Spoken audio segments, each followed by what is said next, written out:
tiptoeing through issues, ain't no walking around it. We don't tolerate disrespect, even if we surround it. But like siblings with bad advice, we keep each other grounded. Cause we family, it's all love, we all here to grow. So help us hit 1 million views and hit 1 million more. Please tell your nephews, nieces, and uncles, aunts, sis, and bro to hit like, share, and subscribe. Welcome to the show.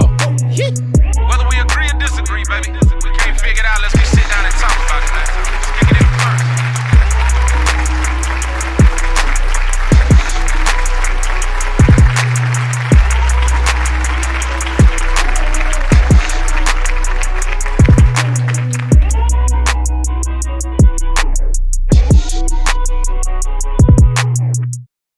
You know, welcome to Kick It and Converse, man. We rolling? What's up? What's up? What's up? What's up? Welcome to Kick It and Converse. Welcome. We're kicking it with my man Kim AUSTELL today. Yes, sir. Hi, man. There we go. Hi. There we go. What up? This is my first podcast, so. Yeah. Well, welcome, brother. Yeah, first time. Okay, then. So you teach a class too, or? Yeah, I teach a Conceal and Carry class. I also do. That's what I just recently became certified for. Okay. I went to Wisconsin and did a 3-day class in Wisconsin.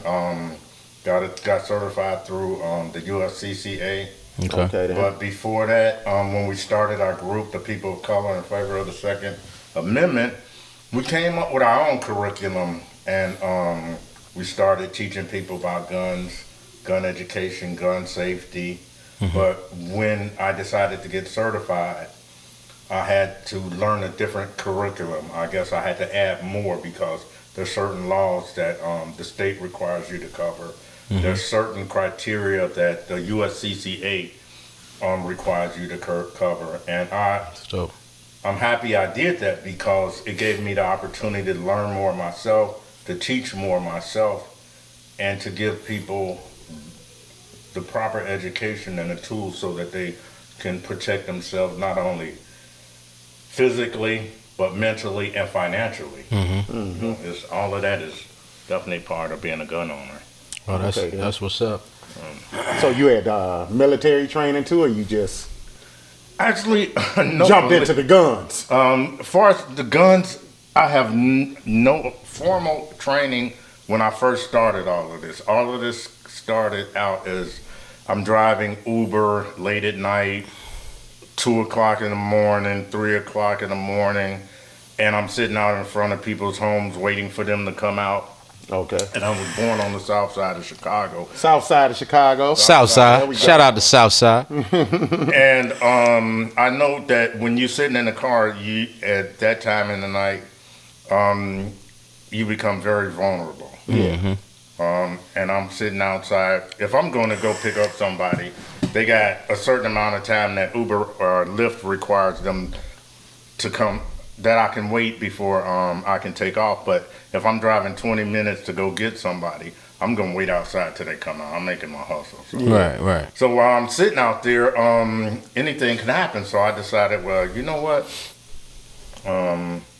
Maybe I should get something to protect myself.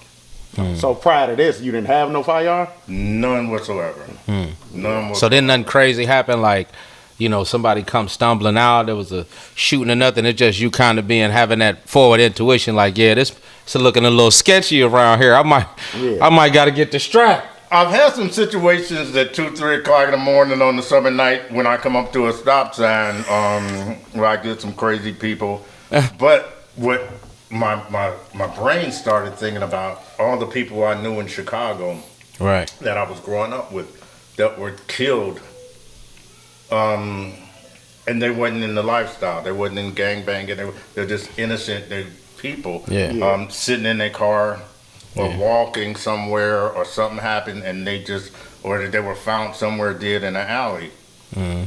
I started thinking, because believe it or not, before I bought a gun, I was against handguns. Oh, okay. Like, no, we got too much violence in the community as it is. We need to get rid of the handguns. But then I began to think differently. Well, maybe if this person would have had a gun, they would have had a fighting to chance. protect themselves. Yeah. At least had a chance. Yeah. At least had a chance. Yeah. Yeah. And then I thought, well, I better just get a gun myself. And when I got the gun, I started calling people that I knew that had guns and asked them, well, how do you choose a gun? How do you shoot it? How do you do this? How you do? And everybody told me, look on YouTube. Look on YouTube. As I looked on YouTube, there was a million different people making YouTube videos, which I learned later on that some are good, some are bad, and some are people that don't have a clue to what they should be putting out there. After that, I decided that I would go to the gun range and maybe get some formal education from the gun range. And when I went to the gun range, I didn't like that feel because when I walked in the door, everybody was looking at me like, you don't belong. You don't. You know, Right. What are you doing here, sir? You need directions. You know, when white people look at you like that, you be like. They stop the music and. And me, I'm at the point in my life where I'm not giving nobody my money if they don't accept me for being a black man. And I'm like, nope, I'm not gonna do it. Right. So then I started asking people. I asked enough people where I finally got in contact with people that I knew that had like technical. I mean, how should I say? They had formal training. They had been to different gun range, tactical training, different type of training. And I told them that I bought a gun and I need some help, and they were willing to give me some help. That's dope. Oh, okay, then. So after they did come and give me some help, I realized that, wow, like maybe the first time I shot this gun, I probably would have ended up hurting myself or it falling on the ground because I was gripping it totally the wrong way. Right. And I realized that I could have quickly hurt myself or killed someone else even by picking it up, because the first thing I did was pick it up through the trigger. And that's the last thing you should do, trigger. But that's all I've seen on TV. But remember this, ladies and gentlemen, never pick a gun up by the trigger. Never. Never pick a gun up by the trigger. Watching too much Menace to Society. Yeah. Malibu's most wanted. Exactly. Because some triggers are so sensitive that you can barely. True. I've shot guns at the range, and when I had my target in sight and put my finger on the trigger, it went off, and I was like, "Whoa!" That's how people get killed accidentally. That's the last thing. Yeah. Pick a gun up by the trigger. Yeah, see, I was going to say, even to that point, like how you was talking about realizing your control. Of course, you're in a more mature situation, and this gun violence is out of control. You got these young boys out here right now. They don't go to the range. You know what I mean? Right. They don't know how often you're supposed to clean your firearm once you put rounds through it. Right. You know what I mean? And they reckless. They got these switches on these joints, and they can't even handle a semi-auto, much less a fully. You know, so that's how these these babies is getting killed. Yeah, you know, and that's why we wanted to bring my brother Kim Estelle, people in favor of the Second Amendment, correct? And people of color in favor of the Second. In favor of the Second Amendment, and the Second Amendment would be the right to bear arms. Yes, correct. Yeah. So, it's very, like I said, it's very vital that we sit down, and we get, if you legally own a firearm or your people legally own a firearm, I would highly suggest that y'all get with my brother Kim Estelle. It's Kim Estelle on Facebook, right? Yeah, Kim Estelle on Facebook. That's AUSTELL. Yeah, AUSTELL. Yeah, he ain't really social media savvy to that extent. You know what I'm saying? Facebook the best you gonna get, but you can still tap in with my man on Facebook though. He is on Facebook. Yeah. If you got any questions, you know what I'm saying, concerning, the right to bear arms, your Second Amendment right, me myself, I am a felon, Yeah. So in that case it's tight on me, you know what I'm saying? But at the end of the day, it's still all about survival, you know what I'm saying? Mm-hmm. That's right. A lot of us ain't really out here on nonsense and this, that, and the other. Right. Just because we are felons, you know what I'm saying? But, you still deserve the right to protect yourself, you know what I'm saying? Right. Especially, because a lot of us, you get you become a convicted felon even off of acts that weren't violent. You know what I'm saying? So that don't make you a bad person because you just caught a felony. You know what I'm saying? So to say, you know. Right. So it just make it hard, you know what I'm saying, for black people because a lot of these laws are stacked up against us. Exactly, and they do that intentionally. So you know. Yeah, so you can't. You know what I'm saying? So you can't protect yourself. But and there are cases when people are felons and they have not committed and they don't have violent felonies against them, that they're able to become gun owners. So do you know the process as far as with that? Say for instance, drug cases. So a drug case is really not a violent crime. Okay. But at the same time, they still make it so hard for you to, you know what I'm saying, get that expunged, especially when you've been to prison. In Minnesota, a drug case, like my cousin had did some time for selling crack, and they considered it a violent felony. Wow. Yeah, that's what I'm saying. But this happened like 30-something years ago. Okay. And he wrote a letter to the judge, and believe it or not, the judge got the bailiff to do the footwork for him, and the judge expunged it and allowed him to get his permit to carry. So he didn't go through no lawyer. He just basically just caught a blessing. But I do know that in downtown, or a couple years back, downtown, the courthouse downtown in St. Paul, you can go to one of the floors, upper level floors. If you walk inside the building, the sheriff will give you the information where they have a class with lawyers helping people do the paperwork and teach them, show them how to go about getting their felonies expunged. You know, so they can they do that, earn their right to bear arms. You know what I'm saying?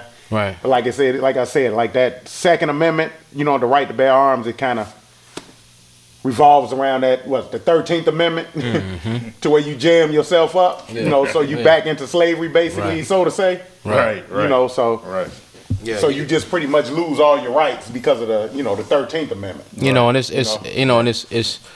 it's bullshit, you know, for the you know, once you serve your time or whatever the case may be, but we know how it's set up, and that's the one thing about it too, is that, you know, we got to start knowing these laws and teaching one another on these laws, because like you were saying prior to, you know, there's stuff like what is it, like conflicts avoidance, Right. you know, where a lot of these, I done seen a couple of them. Matter of fact, when I was at the shop a couple times, cats legally on, they always walking around brandishing they little whoop on them, you know, this, that, and the third. That's cool, but you in here mixing with these brothers that don't follow no laws. Yeah, exactly. You know what I'm saying? So you getting in these arguments about Kobe, these Because arguments about you got your LeBron. gun license. Yeah, because you got your gun license. Now it done got heated. You feel me? And I used to have to I told a couple of them a couple times, like, yo, bro, if anything go left and you know what I'm saying? They gonna slam you. That's the very first thing I teach in my Conceal and Carry class. Conflict avoidance is huge, because you become a gun owner. That means you have a higher level of responsibility to avoid ever pulling your weapon. In what situations can you pull your weapon? What's that? In what situations can you pull your firearm legally? You can. Minnesota is a duty to retreat state, so you have to have it. You have to be like in immediate fear of death or great bodily harm. That's what they say. I tell everybody, listen, keep that first and foremost. You can only use a gun to defend yourself against equal violence. If somebody come at you with a gun or a weapon or something that they could possibly kill you with, or do your body so much harm that you would be deformed or something, that's the only. You can use your gun at that. So you can't take them using their hands as a deadly weapon unless they take an ass whooping. You gotta take an L. So basically, but what if they? I mean, somebody can whoop you and disarm you. I put it this way: if you got a gun on you and first of all, you shouldn't be getting in a fist fight. Right. I mean, like it be an attack type thing. But you shouldn't be out here fighting anyway, huh? Grown ass man. Talk about you pulling up. But and I tell people like this, and if I'm in a fight, First of all, I'm not pulling my weapon if I'm that close with somebody. I carry mace. I carry a taser. And I carry a knife. Right. So that if anybody's that close to me, I'm never going to pull my weapon at that time. Okay. If I got mace, not the spray, I use the gel. I can get them off of me that way, or I can use my taser to, Right. So what you're saying basically is you shouldn't be getting in a fight. When you say you shouldn't be getting in a fight, you saying that you shouldn't be getting in a fight while you got your firearm. Well, you got your firearm. Yeah, I'll put it this exactly. way. If I even get into an argument with someone and I got my firearm, It's best to walk away. if the police come, they will get charged, let's say, disorderly conduct.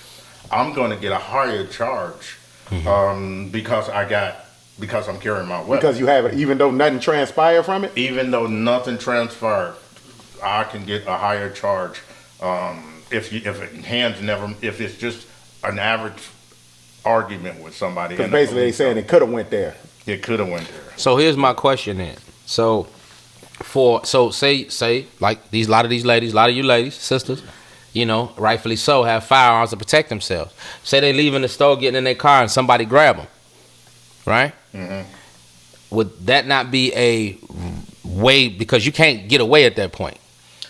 If somebody grabs a woman, she would probably have every right in the world to pull out her gun and shoot him. If it's a man. what if it's me? If it's a man. Especially if it's a man. You can easily take control over her and anything could happen from there. But what if it's me and this nigga strong?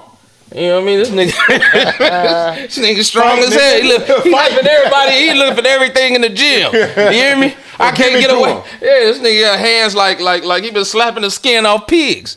You know what I'm saying? Yeah. Well, if it's a man, y'all just gotta duke it out. Damn. Sorry, fellas. It was a lady in my class. I think 3 weeks ago, and she was saying, if I get into a fight with another woman, am I able to take out my gun and shoot them? I says, no, you can't. She says, but people don't play nowadays. Usually when they fight with hands. Anything can happen, and they could possibly kill you. I says to her, listen, if it's another lady, you really are not allowed to pull out your gun and shoot them. You could kill them. It's best to just avoid the situation. Right. I'm not kidding. Conflict avoidance, it takes more than one word usually to set somebody off. So if that one word... Not really, but go ahead, proceed. I'm talking about to the point where they're really ready to shoot. Okay. Proceed. So if you carry that gun, but you got an option if you carrying that gun. Yeah. All right. But it's true. Yeah, that's true. It's time to go. It's true, but usually it don't take more than one word when somebody is not a legal gun owner. Maybe I should say that. Gun owner. Yeah. Usually people who got their gun illegally, felons and That's a whole just wild different thing. Yeah. A lot of times all it takes is one word because they looking for a reason. Because really. they're looking for it. Yeah. Guns aren't for everybody. Number one, because I've heard people tell me, okay, I'm a gun owner.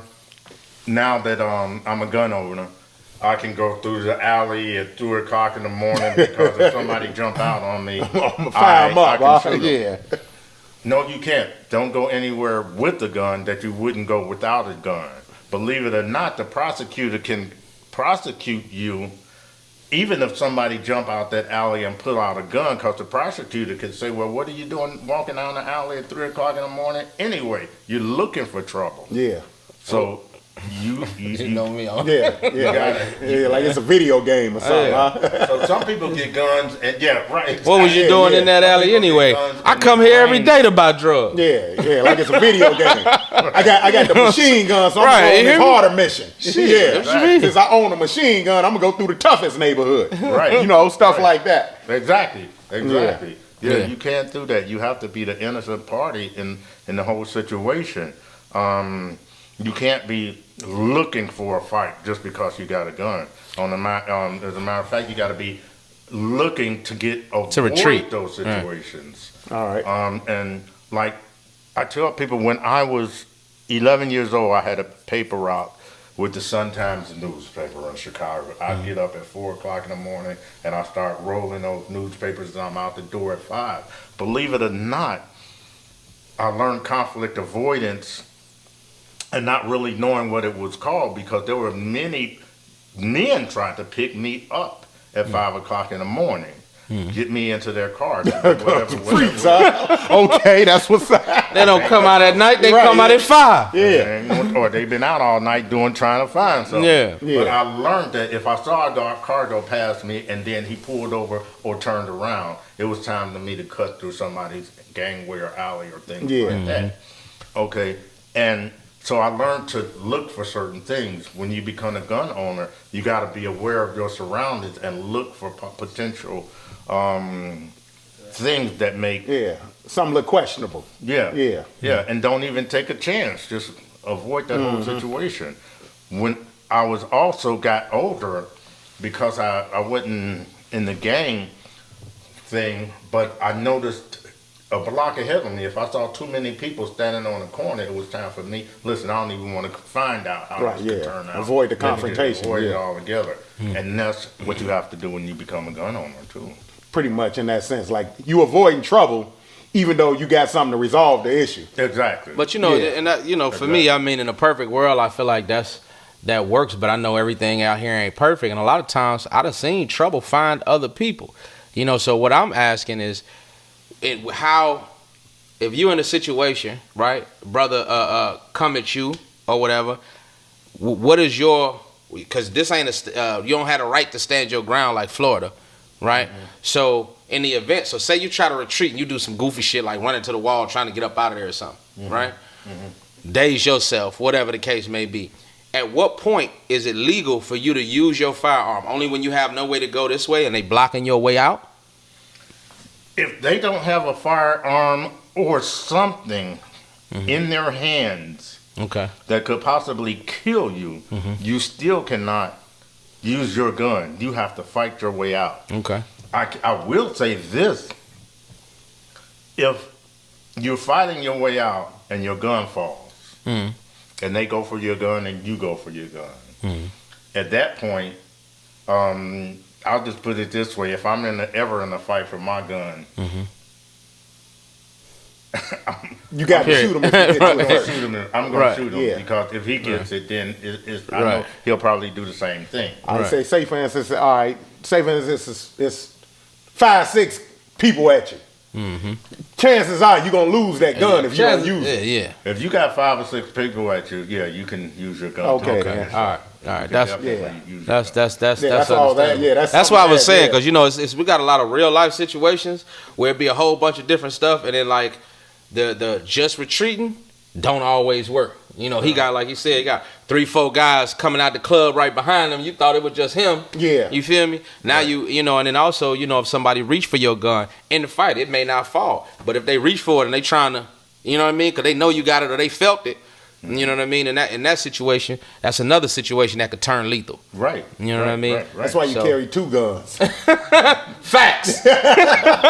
So when he grabbed that, we on level playing field. I'm a fight. That was the dummy gun. That ain't. That was empty. That's the trick bag right there. But see, You can go and click away, player. That's your last day. in our Set group, that up.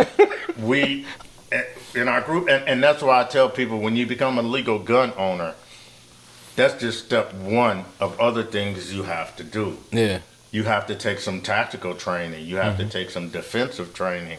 You have to take something to know that I have a zone when I'm carrying my gun. And nobody gets into that zone, because if they come any closer to that zone and we have a conflict, then if I have to pull out my gun, I'm not going to have time enough to pull it out. To react, right. Yeah. Because tactically, if somebody's 20 feet in front of you, then if you know that person is going to be an issue, then don't pull out your gun, because it's going to take them just that much time to get to you. Exactly. And then you'll be in a struggle for your gun. So when I'm out, if at all possible, only people that's in that zone is my family. But you know, you can't avoid I guess all of I guess that, you but, can yeah. take that perspective, like when you driving, you gotta have like a braking distance. You know what I'm saying? Exactly. So you don't smash in the back of somebody just in case something happen. Right. Exactly. Give you room to breathe. You know what I'm saying? Give you Right. enough time to stop and you know this, that, and other. So I Right. get what you're saying right there. Right. Yeah. Exactly. That's And right. also usually when there's if God forbid, but if there is a shooting and you legally have to use your firearm, which most legal gun owners don't usually have to use their firearm, unless, like I said, like correct, like most. like most, the majority It's most of the people who ain't gun owners. exactly. but if you do have to use your firearm, the toxicology test is immediate on scene, correct? Or do they wait? And because I know they're gonna draw blood once you, or is that mandatory? Like, I'm not an officer or nothing. I don't know how the law goes on that, but I do know if they find something in your blood, you know, it could, Enhance it. yeah, then it could change the wave of you know what's going on or the situation. That it could.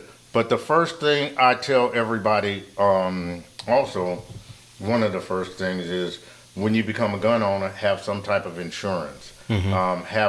Have a lawyer on retainer. What do you mean by insurance? Because what it is just like if you get automobile insurance or homeowners insurance or whatever, they have insurance for gun owners. Oh, okay. So Like if the you US do something, say they can't, the insurance will cover the lawsuit against you, basically. Depending on what type of insurance you get. Okay. I chose to get my insurance through the USCCA. USCCA? USCCA. And what is that? USCCA is what? United States Carry and Conceal Association. Okay. Okay, cool. Okay, they will cover up to and beyond $500 million if Yeah. I have a bond. Okay, they say that anytime you use your weapon, there's a good possibility that you're going to go to jail until they sort out all Okay, the yeah, things. true. But the first thing they're going to try to do is put you in jail. So you need to have a lawyer. I know somebody recently got into a situation where he had to use his gun. I had told him numerous times that he should have some type of insurance. He didn't have insurance. So what happened was when they tried to charge him, he had to find an attorney, and an attorney that he found did not have any experience in fighting gun cases. Okay, So yeah. they immediately told him it's going to cost you $9,000, and you're looking at the very least a year and a day in the penitentiary. I told him, listen, I'll call the USCCA, I'll explain the situation, tell them you're not a member, but see what they can do. They gave me a list of attorneys for him to call. That attorney immediately told him, you're not going to jail. I'll get your car out of impound tomorrow, and we'll charge you, I think, like $5,000, and we'll get all of it taken care of. Because that attorney had experience with those gun cases. Okay. So it's good to not only have insurance, have the type of insurance that maybe have lawyers on retainer for you. Yeah. So remember that the USCCA. USCCA. Yeah, and they got lawyers on deck. Yeah, And get insurance before an incident happens. You know, just to have them on retainer. That way, if anything does have to does happen or whatever the case, it protects you from any type of civil liability. Correct. So if you got a house or something like that, they're not gonna sue you and be able to take your house or whatever the case. Your insurance is gonna cover you and be a buffer between you and whatever went on. Whether because you can be not criminally liable, but you can still be civilly liable. Exactly. You know what I mean? Exactly. And know that usually when bullets start flying, there's always a possibility, even if you hit that person, that next bullet or that particular bullet, if you go not through and hit carrying somebody. the right kind of ammo, could go behind and hit somebody at home. Bystanders. What would be the Yeah, right hit kind of somebody. ammo? Well, usually I would say full metal jacket ammo is used for range ammo. They call that range ammo. That type of ammo will go directly through objects. So it'll go through a person quickly And keep going. Yeah. and keep going. But if you get like hollow points, hollow points are designed to tear your insides up, basically. Yeah. To explode on impact. On impact. Right. Yeah. So it's that type of ammo that's called defensive ammo. Defensive ammo, because it's designed to penetrate somebody's body and not go through them. Yeah, I had to tell one of my guys. He was talking about his weapon or whatever, and he was talking about he's like, yeah, I got it full of FMJs. And when I said, boy, you better not use that in your house. That's right. Boy, you better not miss something and hit a gas pipe or hit a, you know what I mean? Yep. Whole house blow up. Going. You know what I mean? That it's gonna go through everything. Just about might go through that cement or that, at least them, they build the houses. Yeah, the neighbors. I might go through and hit a baby next door. You just never know, and that's the problem with not having knowledge on these firearms, because you got people that's buying stuff because they playing Call of Duty and they see what it do on Call of Duty, but in real life it's a whole different. It's it's repercussions and consequences. And this is Minnesota, so all you got is frame houses here. So right, click clack, brick houses out here, click like clack. That, so they going through. Yeah, exactly. Yeah, and then I want that. So what's the basis of the conceal and carry? How is that? How do you go about the conceal and carry? What's the getting one? Yeah, the procedure. Conceal and carry, and if you can have your say loaded, how do you carry it? If you want to carry it loaded, or do you have to have your clip separate? If you're in Minnesota, you can have your weapon loaded, fully loaded. If you got a conceal and carry, you can carry conceal it, or you can carry it where it's not concealed. The only thing I tell everybody, it's your own personal choice. Do what you feel comfortable with. But I prefer to conceal and carry for a couple of reasons. Number one, I want the advantage if something jumps off. Mm-hmm. If that person or whatever happens don't know I got a weapon, then I got the advantage over him. Right. Number two, I can go into a lot more of the stores that have those signs that says guns are not permitted. If they see you carrying a gun, they can ask you to leave. They can ask you to leave. Mm-hmm. If they don't see you carrying a gun, you can still go in the place. Right. Okay, there. But if they find out you have a gun and they tell you to leave, you have to leave, or they can charge you with trespassing. After you leave, if you ever come back in there and they know you have a gun, then they could charge you with a higher charge from that. So just know that. So I like having the advantage of nobody even knowing I'm carrying. Okay. Yeah. I know, bro. Like before we started, you were speaking on the woman, the intruder that came to her house. Like, how did that play out? Who's that now? The lady woman, what was that? broke in her garage. Yeah, with the garage break in. So from the looks of it, she got off on it. She got off on it, but the thing with that is, in Minnesota, first of all, were you surprised? The castle doctrine. Were you surprised? I thought for sure she was going to jail. Yeah. You're not allowed to leave the safety of your home to investigate or break in your garage. You can, but you can do it. You should do it without your gun, because if you carry your gun with you and then you end up shooting someone, you don't have you more or less instigated the situation. You took it to another level when you could have stayed in the protection of your home, call police, and let the police investigate. Especially if they're in the garage. They're on your property, but they're not coming in there where you at. Coming where you at. So you're not allowed to act like you're a police officer. This ain't Florida, yeah. It's not. So hold on. So the law states basically somebody breaking in your shit and you can't go outside. They saying call the police, basically. Call the police. So basically you can't like go into the. So like if I just hear some rummaging in my garage, I don't know if it's an animal.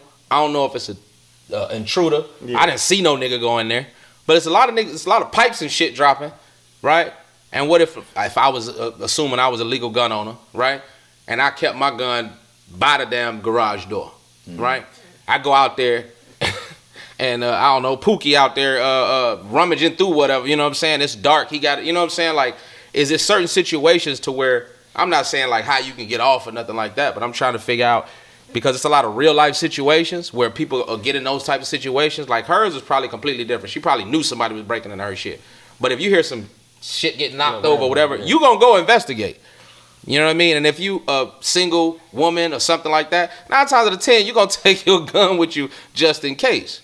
But if that's against the law, that's kind of crazy. You can take your gun with you, but you're not allowed to shoot that person because you more or less, first of all, you can't shoot anybody in Minnesota over property. Right. Over property. Right.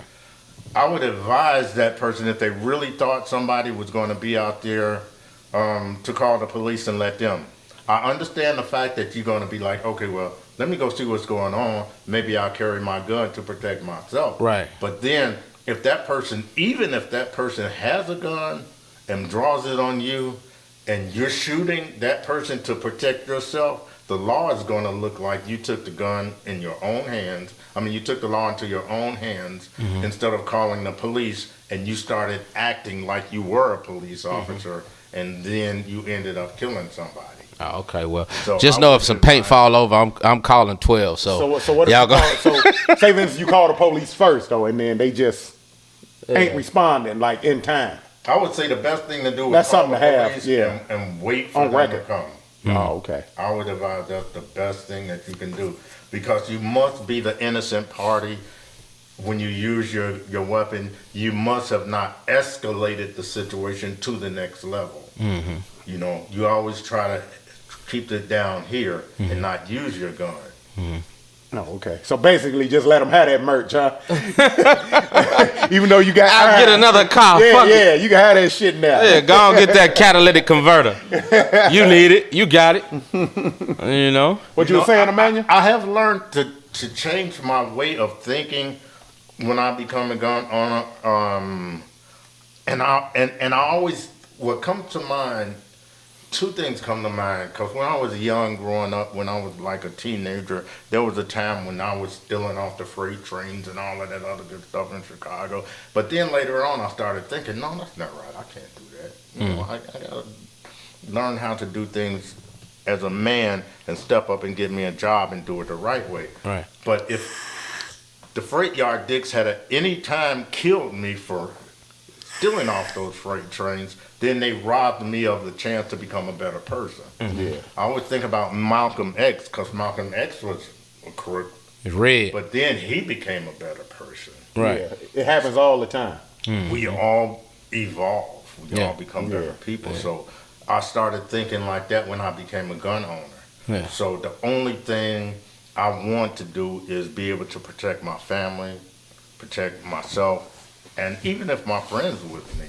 So I just tell my family and my friends, you know, if they don't carry, I'll tell him, listen, I'm carrying my gun.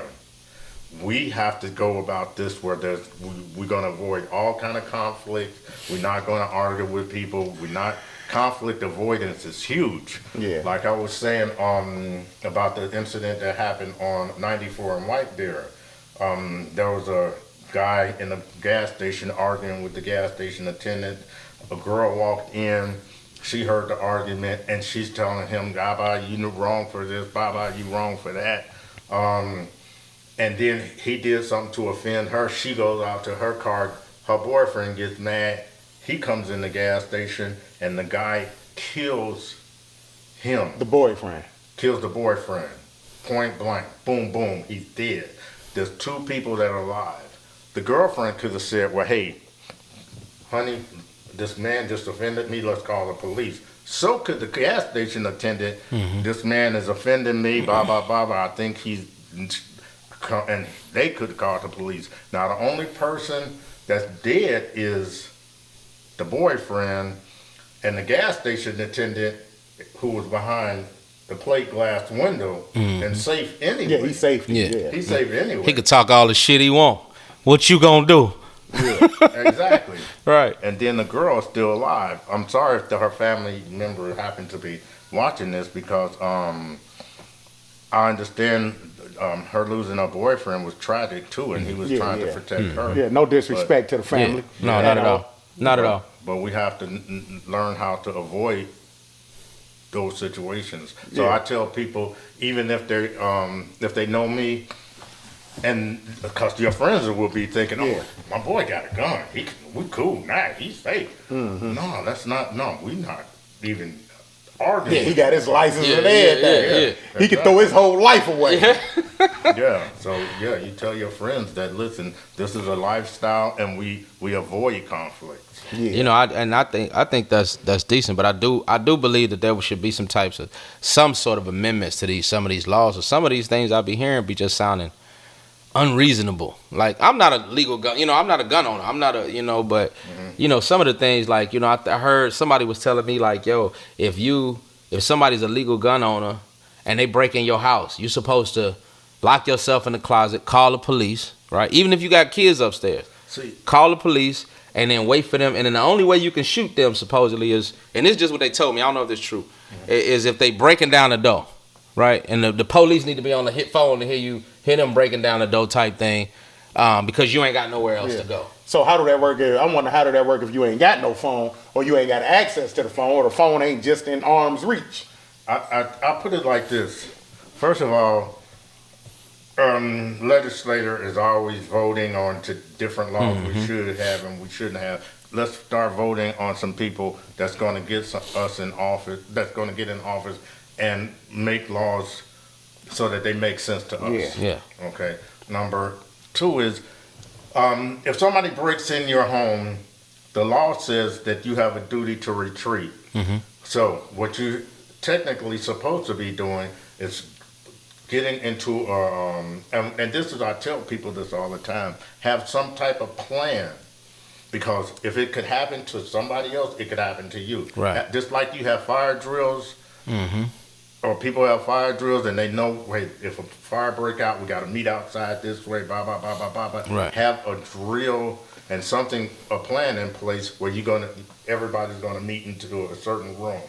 Okay, if somebody breaks into your home, you're not allowed to shoot them unless they are immediately threat to your life or your kid's life. You're supposed to call 911, retreat into a different room or outside of the house. And if you retreat into a room, close that door. And if somebody comes to that door, you tell them, I have a firearm. If you come in here, I'll shoot you. But if you're retreating and you have another family member in like another bedroom or something, and they between you and that family member, you are allowed to defend yourself or shoot them to go save that family member. Okay. So that makes sense. that's that makes a little more sense. I'm like, I don't know about getting a gun license at this point, but that makes sense. That's reasonable. You know what I mean? Because if you got kids upstairs, ain't no way you're going downstairs, locking yourself in the closet and telling the kids, hey, look, man, y'all run the fire drill. Like, that's just not going to happen. Say for instance, all right, another scenario, sort of like that. Say for instance, like this person already been threatening your life, and they here. If they don't have a gun, if they don't have a weapon, then I mean, like I'm saying, like say for instance, I made a police report about somebody that's threatening my life, right? And I'm a gun owner, and this person is really taking it upon themselves. They coming. I ain't seen no gun, but I done already notified the police that this person already, it's on record that this person has threatened my life. So if this same person is coming to my place, even though I haven't seen a gun, and it's noted that this person that pretty much had a threat on my life, can I take care of my business? I'll put it like this. The law says that if you're in immediate fear of death or great bodily harm, you are. But see, that person could be coming through your door and says he's going to beat you to death. No, I'm saying, what if it's already noted that this man that made a death threat, though? Yeah. I'm saying, even if it's noted, if he don't have a weapon physically. Well, I'm pretty sure his phone looked like a gun at the time. Right, yeah. I'm just saying hypothetically. This is all hypothetical. I tell everybody in my classes that no matter what the law says, if you are in immediate fear of your death or somebody, a family member that you are pretty sure they're going to die, then do what you got to do to survive. Yeah. Right. Most people will do what they got to do. To survive. You really, And then I'll deal with the legal consequences just later, and take my chances. Yeah. I'll tell you this, while I'm talking about legal consequences, why I think that people should do everything they can to not use their weapon, another reason is I served on a jury before, and black people are pretty, usually get jury duty. We trying to get out of it. Right. But here's the reason why we should go. There was a situation where I was the only black juror in the selected. So there's this brother who was in his girlfriend's house, and the police, for whatever reason, raided their house and found a gun in her nightside stand, not his. He didn't live there, but they tried to charge him. Now the jury, everybody but me was fitting to send that man to the penitentiary. They're like, no, he's guilty. This happened on a Friday. I said, I tell you what, it was her house. They didn't find a gun on him. They found it in her bedside stand. How come they didn't charge her? I tell you what, we will be here all weekend until Monday, and then Monday I'm not changing my mind. Right. They were like, no, I got things to do this weekend. No, change their vote. Everybody, just that quick. That's crazy. A jury, they can change their mind. Right. And if they're not like for the Second Amendment, anything could happen. So I try not to put myself in that situation if at all possible. But believe you me, when seconds count and I got to pull my whip and I'm not going to hesitate. Yeah, it's survival. You know what I'm saying? Survival. Just because the laws ain't like that everywhere, because humans are the same everywhere you go. You know what I'm saying? Right. No matter what. It's the laws that's different everywhere you go. Right. And exactly. the mind wants you to survive. So when you engage in a certain situation to where you feel your life may be taken, even though if it ain't, and you got a pistol, you're going to go into survival mode. It's kill or be killed at this moment. Right. Even though motherfucker may want to give you a hug. You know what I'm saying? Right. But, sometimes, you just get caught in them situations whereas, what if you don't want to give me a hug? Right. You know what I'm saying? And then you start thinking about your kids. You start thinking about your family. It's a whole lot that go in your head instantly. You know what I'm saying? When you go into survival mode. See, one thing, and that's another reason that when we started the group, we started teaching people that you need to know more than just carrying a gun. Yeah. You need to know what could happen and what may go through your brain while you're going through survival mode. You have to practice scenarios. If you don't practice, like tactical officers, SWAT officers, they practice scenarios so that it's muscle memory. They can react, yeah. When you become a gun, I know so many gun owners that since we started the group have told me they bought a gun and they went to the gun range one time and that was it. Or they put their guns on the shelves and that was it. But you need to, like you guys, you need to practice scenarios and know what could possibly happen and be ready for what could possibly happen, and then know how to avoid situations if they do happen that unnecessarily. Because a lot of times, I think we get into arguments with people, and if you could have just humbled yourself for 1 minute, oh God, man, let me tell you about a situation recently. Right. I'm passing out my business cards at the car wash in St. Paul because I'm washing my car. And this guy, hey, you can't pass out that shit. Get out of here. Just like that. I'm not kidding. And I instantly went like, and I caught myself. I was like, let me get out of here right now. Right. And he had me so mad because I don't disrespect you. You treat me like a man, I'll treat you like a man. You come to me like a man, I'm going to talk to you like a man. Right. But for 1 minute, I almost started I wouldn't have pulled out my gun. But let's say if I would have gotten into a battle with him and he had a gun. Right. Let's say if he was a legal gun owner or not, then I would have put myself in a situation where some things that happened when I could have just humbled myself. I went home and I thought about it for the next week of what I wanted to do to the man. Right. I done been in them situations where it just eat me up on the inside. Yeah. Like, especially, in situations when you just felt like somebody made you feel I should have smacked the shit out there. Somebody made you. And everybody looking at me at the car wash. I done had them situations where where I just felt, it's like I'm glad I walked away from it, but at the same time I felt like a bitch. I done had cases like that. You know what I'm saying? And it's like now I'm sitting around plotting like, all right, how can I get this motherfucker back now? Right. You know what I'm saying? But You know, so I clearly know, you know, exactly where you coming from with that. Go like all this bitch Instagram pictures. Yeah. She respond.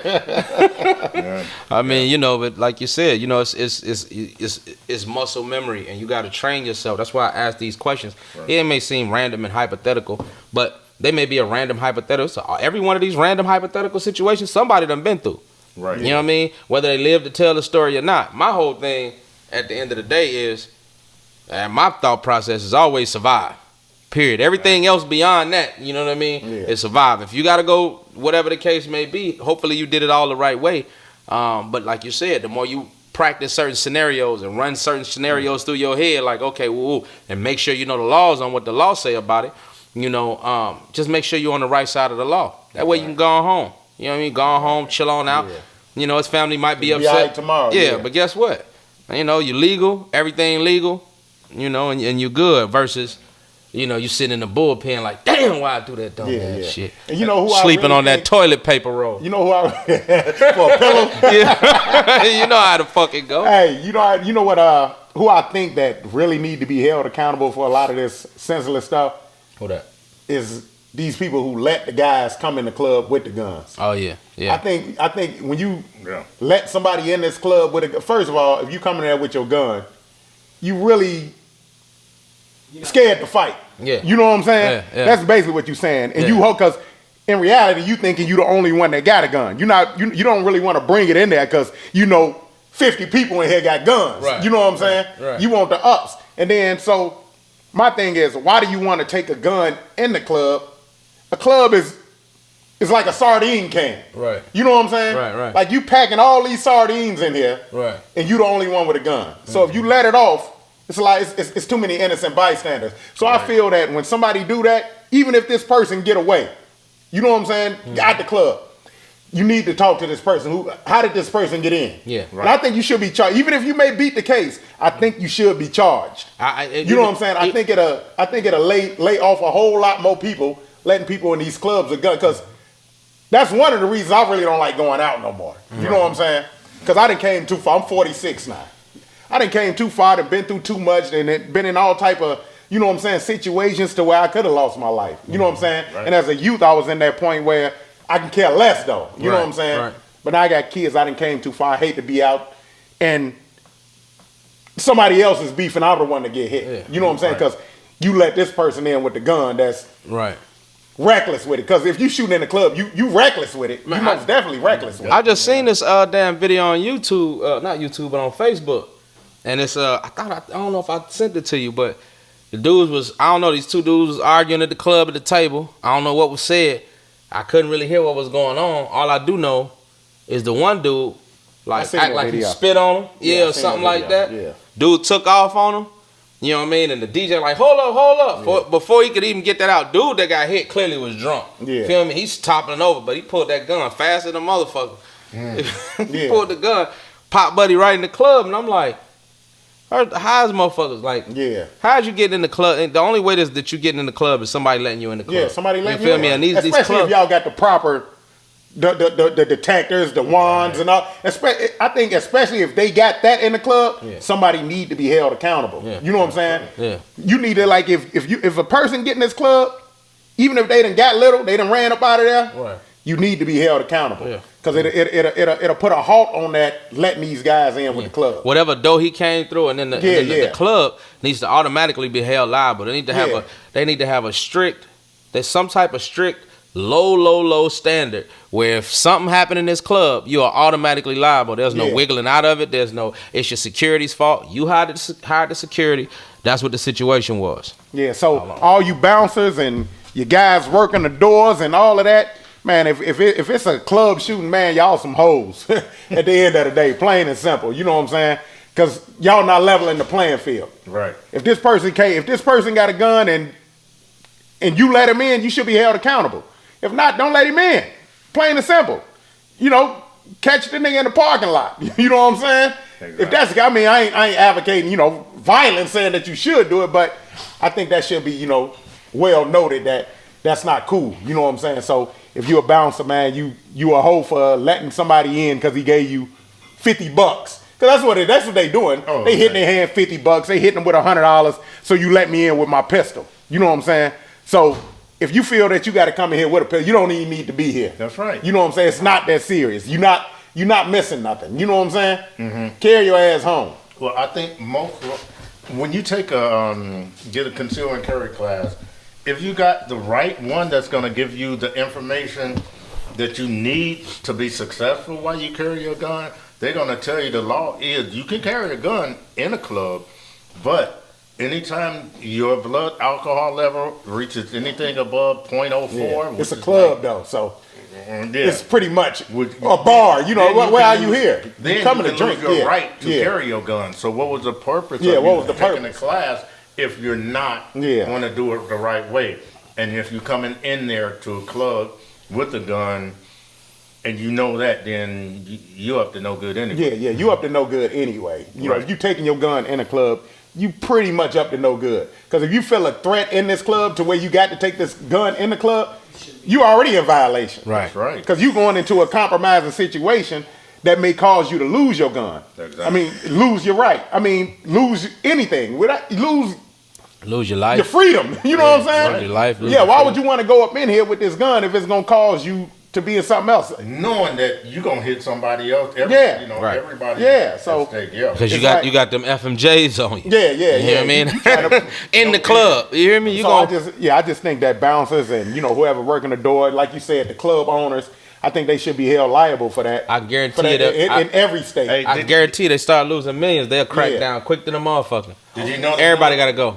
You think things they handled, I guess I don't really know if You said, happened, like say somebody does a shooting inside like a U.S. Bank stadium. I'm just, what I'm saying? U.S. Bank Stadium? I'm just giving a hypothetical. Just random hypothetical. Got it. Something big like that. Yeah. They host like concerts, like Target Center or something versus a small nightclub. You know what I'm saying? Like, you think they handle that different as far as like who's going to be responsible at the Hell no. In a U.S. Bank Stadium, yeah. that type of setting, oh, you got to go. Trust me. I would imagine they do an it's internally too, not just law enforcement. Yeah. Like, well, when people who hire security, say this happened at the Target Center. Oh, it's a lawsuit. Oh, we looking at every camera. Right. Yeah, that's a lawsuit. Yeah. Was this security that we hired for the? You know what I mean? Like, I'm just asking. Like, they handle that differently. How do they handle that? Well, I used to be the head doorman at Karma, so the one thing that I liked about Ned, shout out to Ned. The one thing that I liked about Ned is Ned was real high on security. You know what I'm saying? He was real steadfast on, like, even when some of my homies came, I used to tell them, hey, bro, don't come in here with that bullshit tonight, man. You feel me? This is my job, nigga. We'll kick it when I get off, but, you know what I mean? And all my people respected it, you know what I mean? And he made sure he hired people that was like, that could talk to their people and be like, bro, this ain't the, you know what I mean? This ain't the spot. Like, come kick it. It's a nightclub. Yeah, I had a couple homies that constantly got into fights. You know who you are. You know what I mean? Knocked out a couple people's teeth. You know who you are. But it wasn't no shootings. You know what I mean? Whatever went on outside of the club, after the club on the freeway or wherever, that was y'all's business. But as far as this club, when you was in Karma, you was safe. You know what I mean? Mm-hmm. As far as the guns, I had never, the whole time I've been there, nobody ever got in the club. Now, Escape Ultra Lounge, that's a different story. So I don't know who was doing the door down there, but man, I ain't really a Minnesotan like that. I don't really know the history of the club. Mind you, Escape's been closed for a while, but I remember I was in the club, nigga pull out a big 4/5, talking about shots on me and this, that, and the third. He clearly belligerently, drunk. But I was shook, like, who the fuck let this one of my guys, who the fuck let this nigga in? Like, this nigga wilding, like, you know what I'm saying?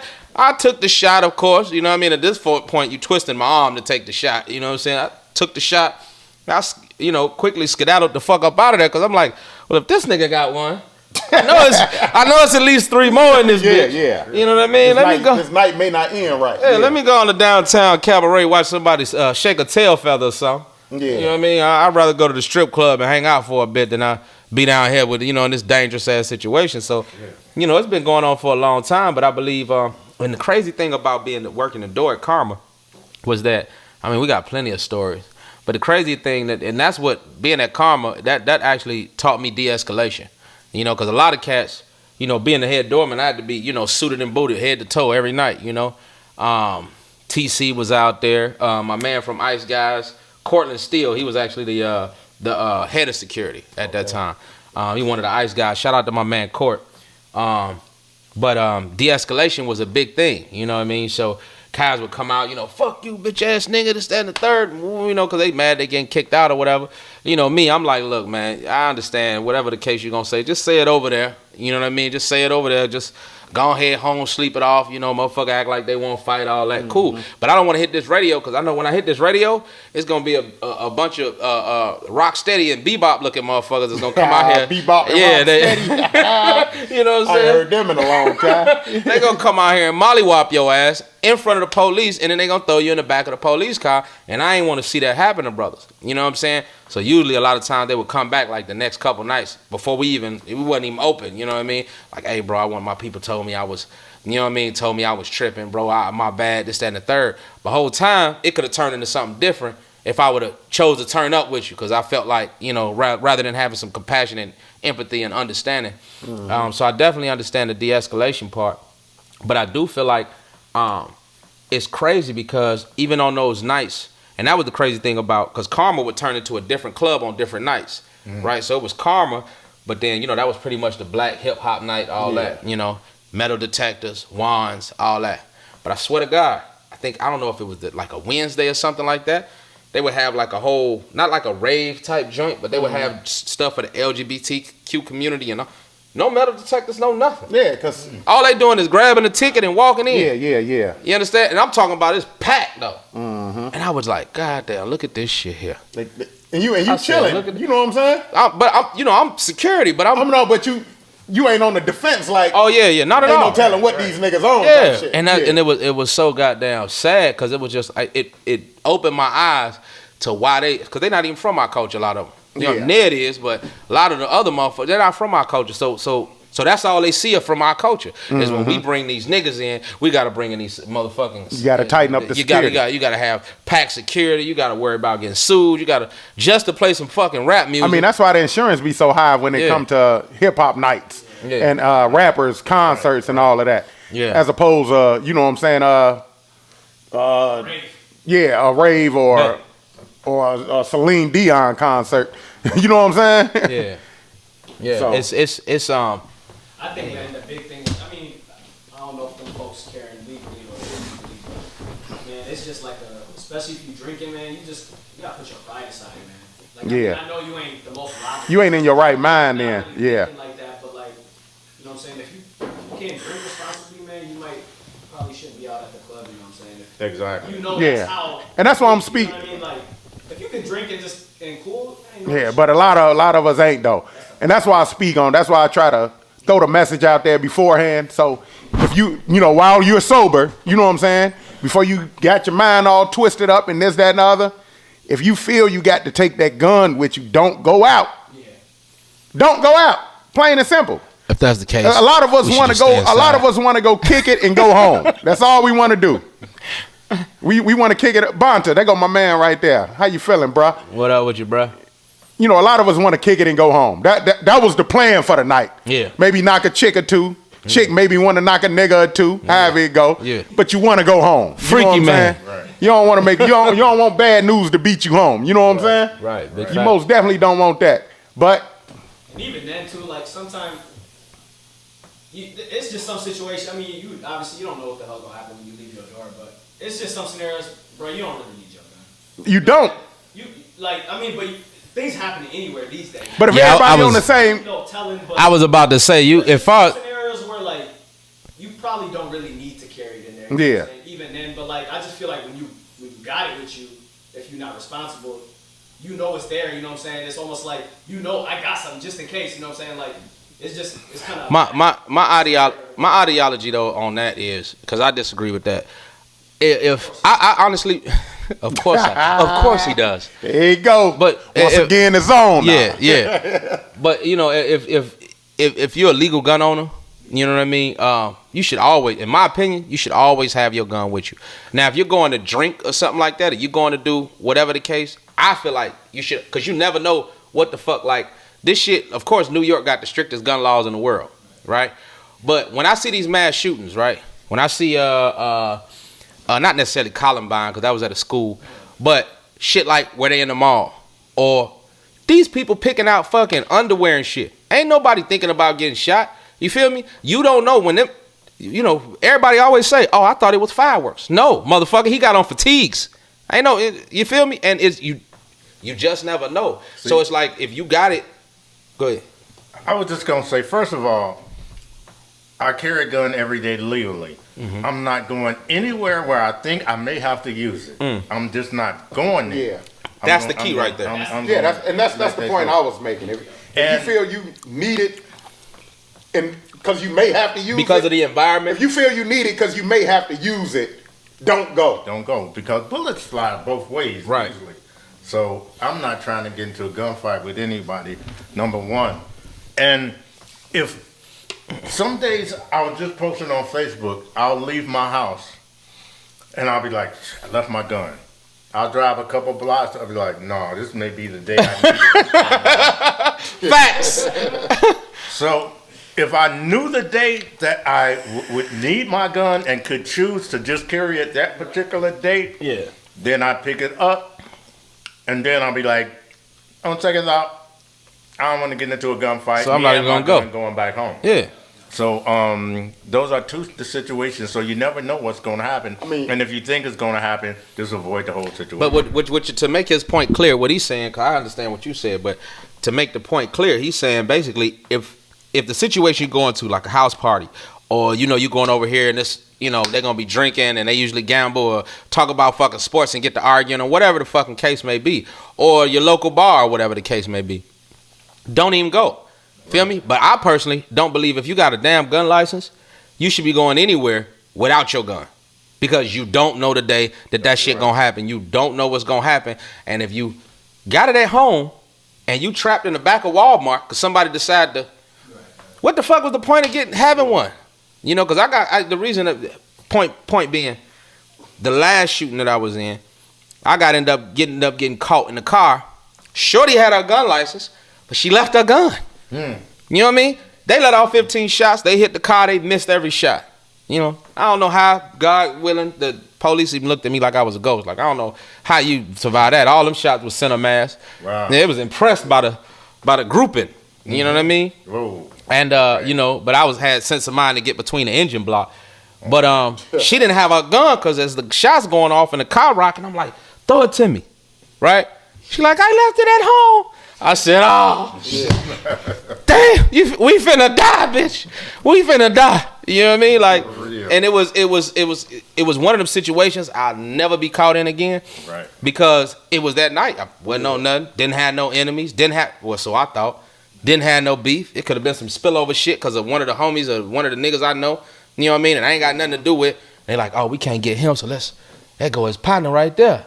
You feel me? And I'm not paying no attention. I ain't even got my glasses, my specs on, so I don't even see him in the club. But that's one of the things that for me, as far as I'm concerned, anywhere you go, you know, if you got a legal gun, you know, gun license or whatever the case, don't leave home without it. Oh yeah, Don't leave home without it. Don't get it twisted. You know, I'm not saying don't carry your gun. You know what I'm saying?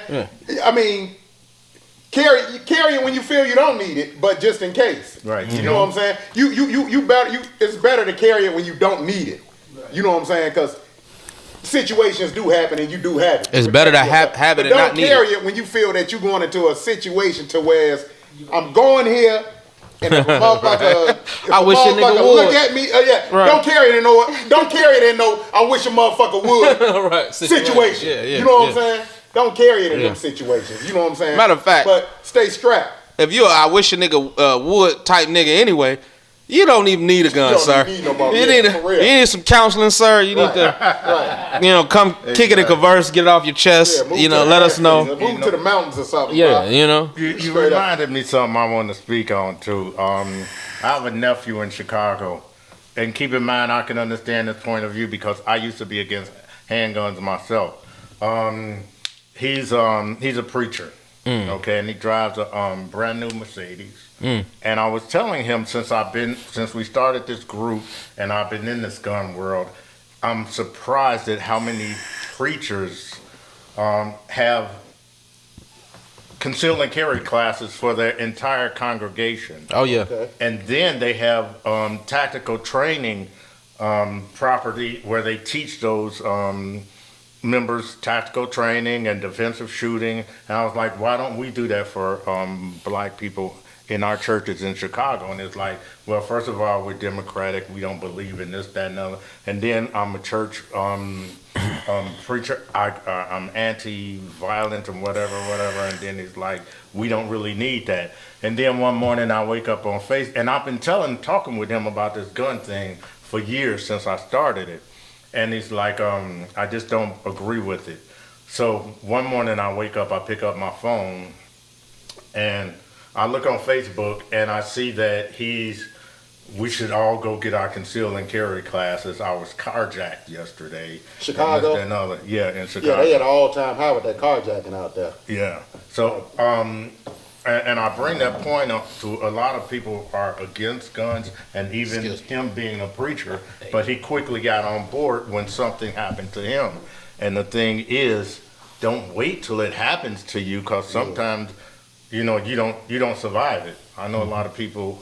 I know a kid named Chris who was in church his entire life and he was in a choir and going to the store to get a Coke or something outside of the with 3 of his friends sitting in the car. He's sitting in the car while they go into the store. Somebody comes out and blow his head off. Oh my God! And he begged for his life. Damn. I've known this kid since he was a little baby. And it's just like, you don't know what's going to happen. But if you do decide to get a gun, make sure that you just get some formal training, because there's people out here that just don't care about your life. I think everybody in Chicago should be with having a gun, right? Especially inner city, because Yeah. it's like in Chicago, one of them places where you can't predict it. Like you said, they get a simple trip to the store. Right. You know what I'm saying? Yeah. Everybody got a gun on them out there. Yeah. I don't even. I mean, these ain't even registered gun owners though that you're dealing with in Chicago. Yeah. So it's kind of hard. You know what I'm saying? Yeah. But I mean, at the end of the day, at least if you got, it's all about protection. You know what I mean? Right. And the problem is, like, I've always been a preventative, like, think ahead type person. Every time I didn't think ahead, I lost. Yeah. You know what I mean? Every time I didn't think, like, chess. Every time I didn't think 3 moves ahead, I end up getting fucked over. You know what I'm saying? And so, about that. So it's the same thing with even a firearm. Even with my mans, I had a homeboy that was married. He was a felon, but his wife wasn't. You know what I'm saying? So I was, he was kind of shook. He was like, man, I want to, whatever the case may be, but I don't know how to, so I called the non-emergency number to ask them the question. The police, I'm not even gonna shout out what police department was, because whatever officer they put me in had no fucking idea of what the law was. I knew more about the law than he did. But basically I was asking him, like, well, what's the situation? Like, how can he circumvent and keep himself from being in possession? Because clearly they're married, but you can't take away her gun rights if they're married. You understand what I'm saying? Yeah, how do that work? And I said, well, this is what I asked him. He could elaborate on it. But this is what I asked him. I said, oh, you just gonna throw the whole lemon in there, huh? No. Oh, thank you. I'll leave it there. I didn't have a knife. I appreciate you. But this is what I asked him, and he was like, oh, well, then you would, he was like, oh, well, he couldn't be in possession of it, this, that, and the third. I said, well, if that's his wife, how does he keep it to where he's not in possession of it? What if he gets a safe, and the safe is fingerprint access only? Of course it may have a code on it or whatever, but his fingerprint don't access it. Boom. You know what I mean? Problem solved. He ain't never, possession is 9/10 of the law. He's like, well, at that point you would have to prove that he didn't have the combination. I said, well, then that would mean he's guilty until proven innocent. That ain't how the law works. Yeah. So, you know what I mean? So he was like, oh yeah, well, since you're asking it, I think y'all will be fine. Basically, you don't know what the fuck you're talking about. Thinking about y'all. Wait, what he said. Everybody coming in that motherfucking house. But at the same token, motherfuckers got to make them steps to outthink these motherfuckers, because they gonna try to catch you up in a trick bag if something happen. You understand what I'm saying? So you gotta and then once I actually found out, it's like, yeah, as long as it's not on your possession, as long as you don't have whatever the case may be, she can have a safe, right? Fingerprint access. You may have to spend a couple more dollars than your regular little safe with the key, but if she got the key, even if the key is on her, right, on her person, then you can still take that off at night. basically. You know what I'm saying? But if it's fingerprint access or whatever the case, designing her fingerprint, ain't no way they can, unless you got my DNA on that gun, ain't no way you can, That's right. ain't no way you can, you know what I mean? But some of these brothers need to understand that so they don't be so terrified of because don't take your girl or your woman's rights away just because you got a situation. Because she has a right to protect herself and the kids as well. Exactly. And you, since you can't Yeah, yeah. You know what I mean? I mean, if your woman got her gun license and she a licensed firearm, I think you better off just having a legal firearm for yourself in the house. Mm-hmm. I mean, it is. It's just for you. You know what I'm saying? Yeah, because definitely. you're going to end up getting caught up anyway. So to avoid her getting jammed up, you might as well just get you a ghost gun or something. Because you already a felon. And you guns. You can't bear no on arms. Sale. Kick it in Converse. Same situation, right? Whether you use her firearm or an illegal firearm. If you're a felon. No, that's not true. Would you be in the same situation? I'm not going to advise any felon to get a ghost gun or anything else. No, I'm saying, all right, say for instance, I'm a felon. Okay. And somebody do come in and I have to use the gun. Would the situation be better if I used her gun, my woman gun, or a gun I done bought off the street? Even though there's a gun that she owned in the house. So how would it fall on me if I use her gun or this gun I bought off the street? I would say if somebody came in the house and she couldn't use the gun or it fell and slid across the floor or something. Yeah. What if she ain't there? Let's say she's not there. Then I would say you would be in your right within to your right. yourself. Yeah, that would be the castle law. You don't want to.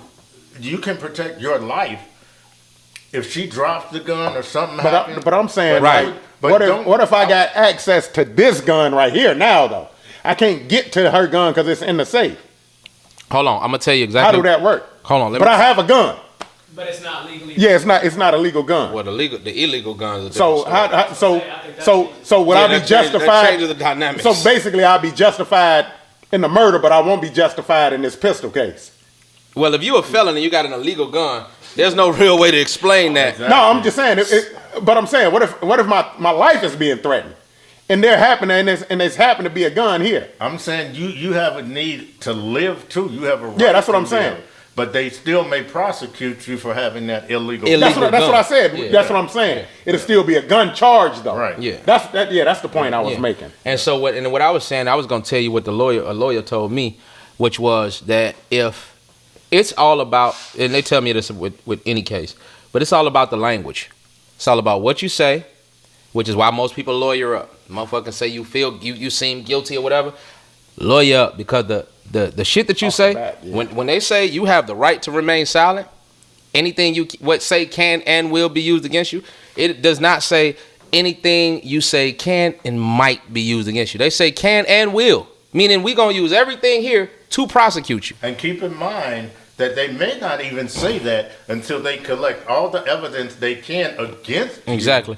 And then once they Read your say Miranda, that, we are now deciding to charge you. Yeah. You have You got the every right, right to remain silent. But invoke your right to remain silent before they even ask you one question. Right. Is there a law against warning shots?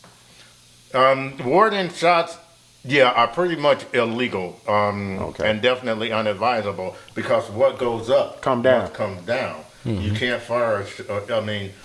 If you have A warning shot is in his goddamn leg. What if I shoot? then you have time to avoid the whole situation, and you have a right. You have a duty to retreat if you are in a situation. What if I shoot in the grass? No, You're shooting in the grass. hit his ass. It's already down. Hit him in the thigh, G. Both is not advisable. Right. If you gotta shoot somebody, just go ahead and shoot them. Yeah, shoot to kill. Because anything could happen if you shoot into the ground. It could hit something and ricochet. I mean, I think I get less time if I shoot in the ground though than actually. I I'm willing to do the 3 instead of the 10. have been taught don't give warning. Yeah, because the police ain't.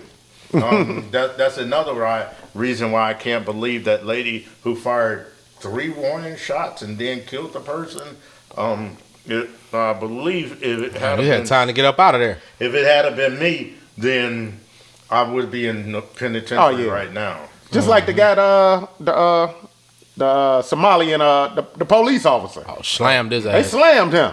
Yeah. Slammed his ass. They didn't give old Kim. Huh? Didn't he get out? No, they gave him like 12 they years. recharged him. Yeah, they The they had officer? overturned it Yeah, and the they black officer, overturned yeah. it. They retried Oh, it. did they really? They gave him 12 years. Oh shit. Yeah. And he wasn't able to use I was feared for my life because it was a white woman. Yeah, Right. and you still a You know what I'm nigga. saying? And tell me he wasn't. Yeah. He was in fear of his life. Yeah, He did. and then see the way the rest of the world look at it is, even though he was a Somalian brother, you know what I'm saying? Us in Minnesota, we kind of understand the cultures here with the African cultures. You know, you got the Somali, the Ethiopian, the Liberian, Nigerian. But when you leave Minnesota, everybody else looking at it as a black man. Right. They don't understand the culture here. Right, Like right, before I right, moved exactly. here from Chicago up here, you know what I'm saying? I didn't understand this culture. If I would have just seen all these people on the news that's here in Minnesota, like my African brothers, I just looked at them as other niggas. You know what I'm saying? Black people. Right.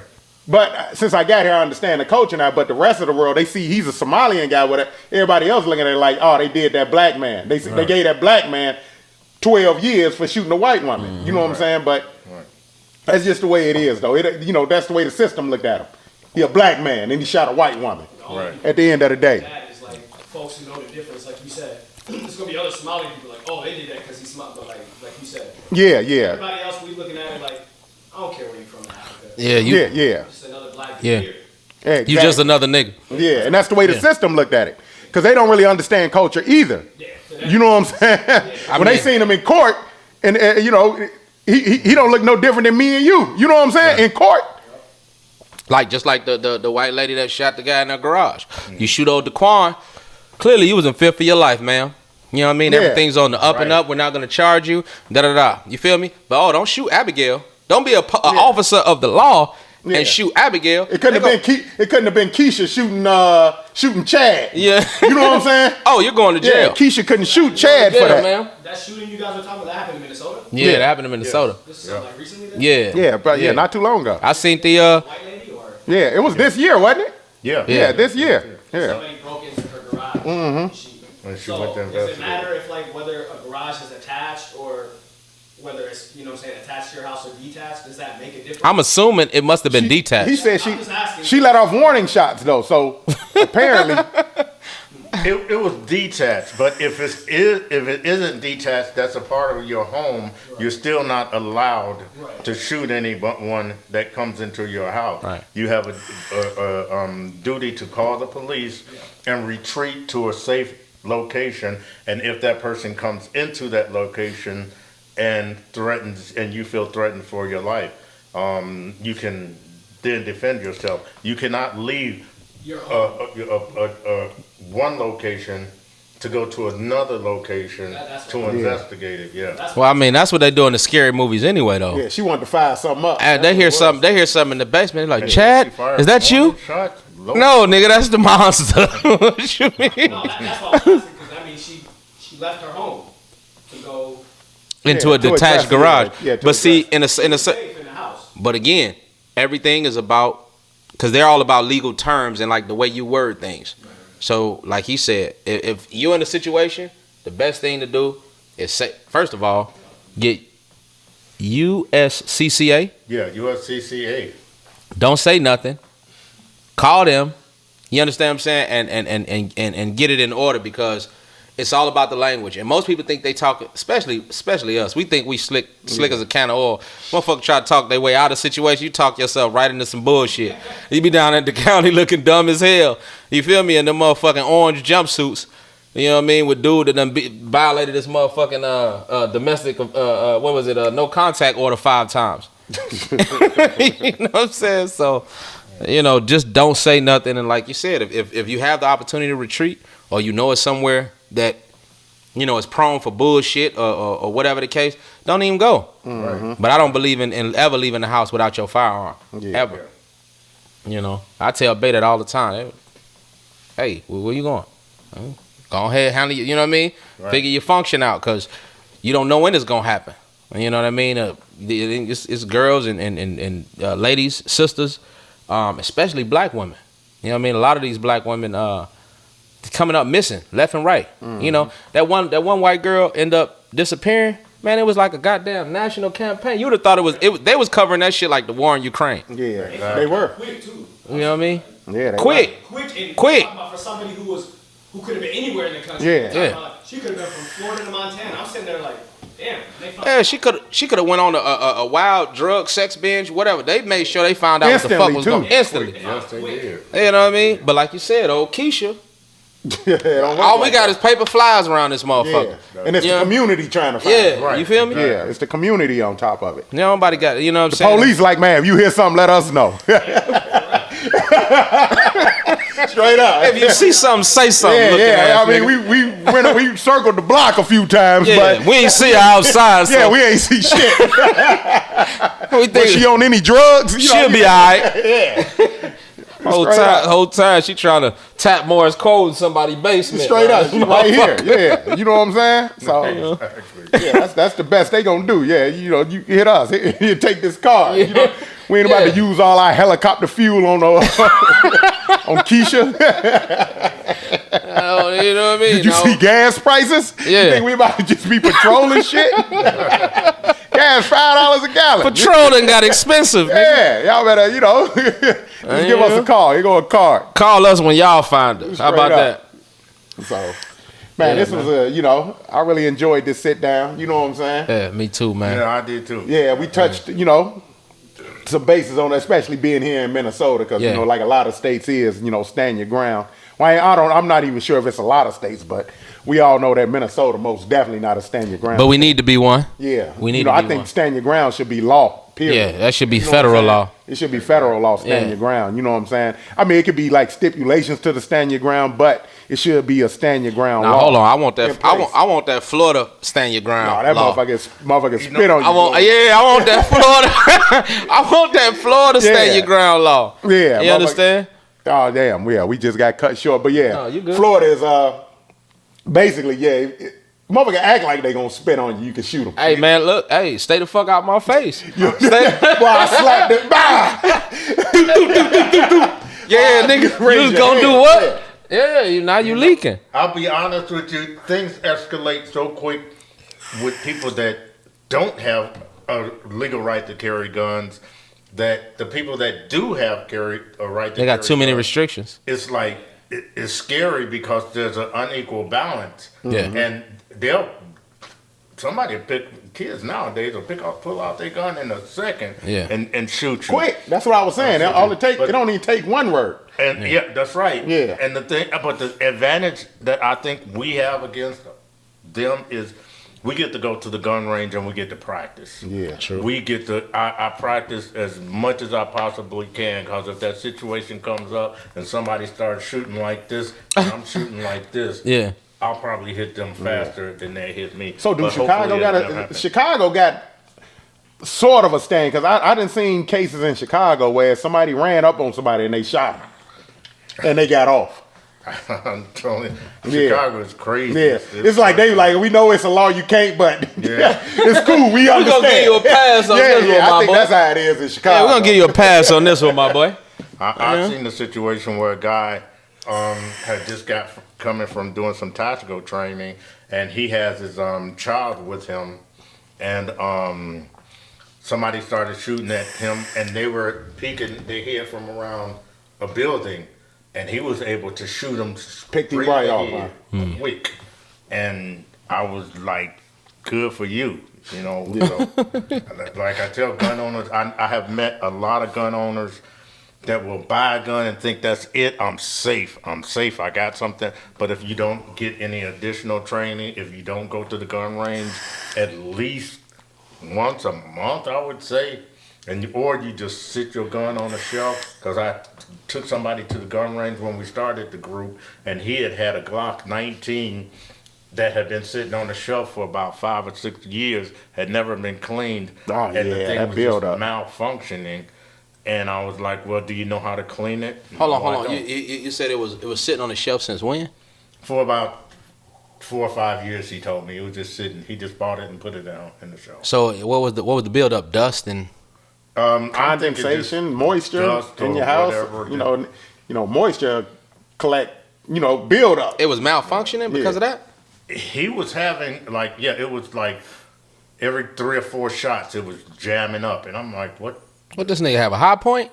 No, it was a Glock. Oh, it was a Glock? We found that motherfucker in the ocean or something. I swear to God, it was a Glock 19 full size. And I'm like, really?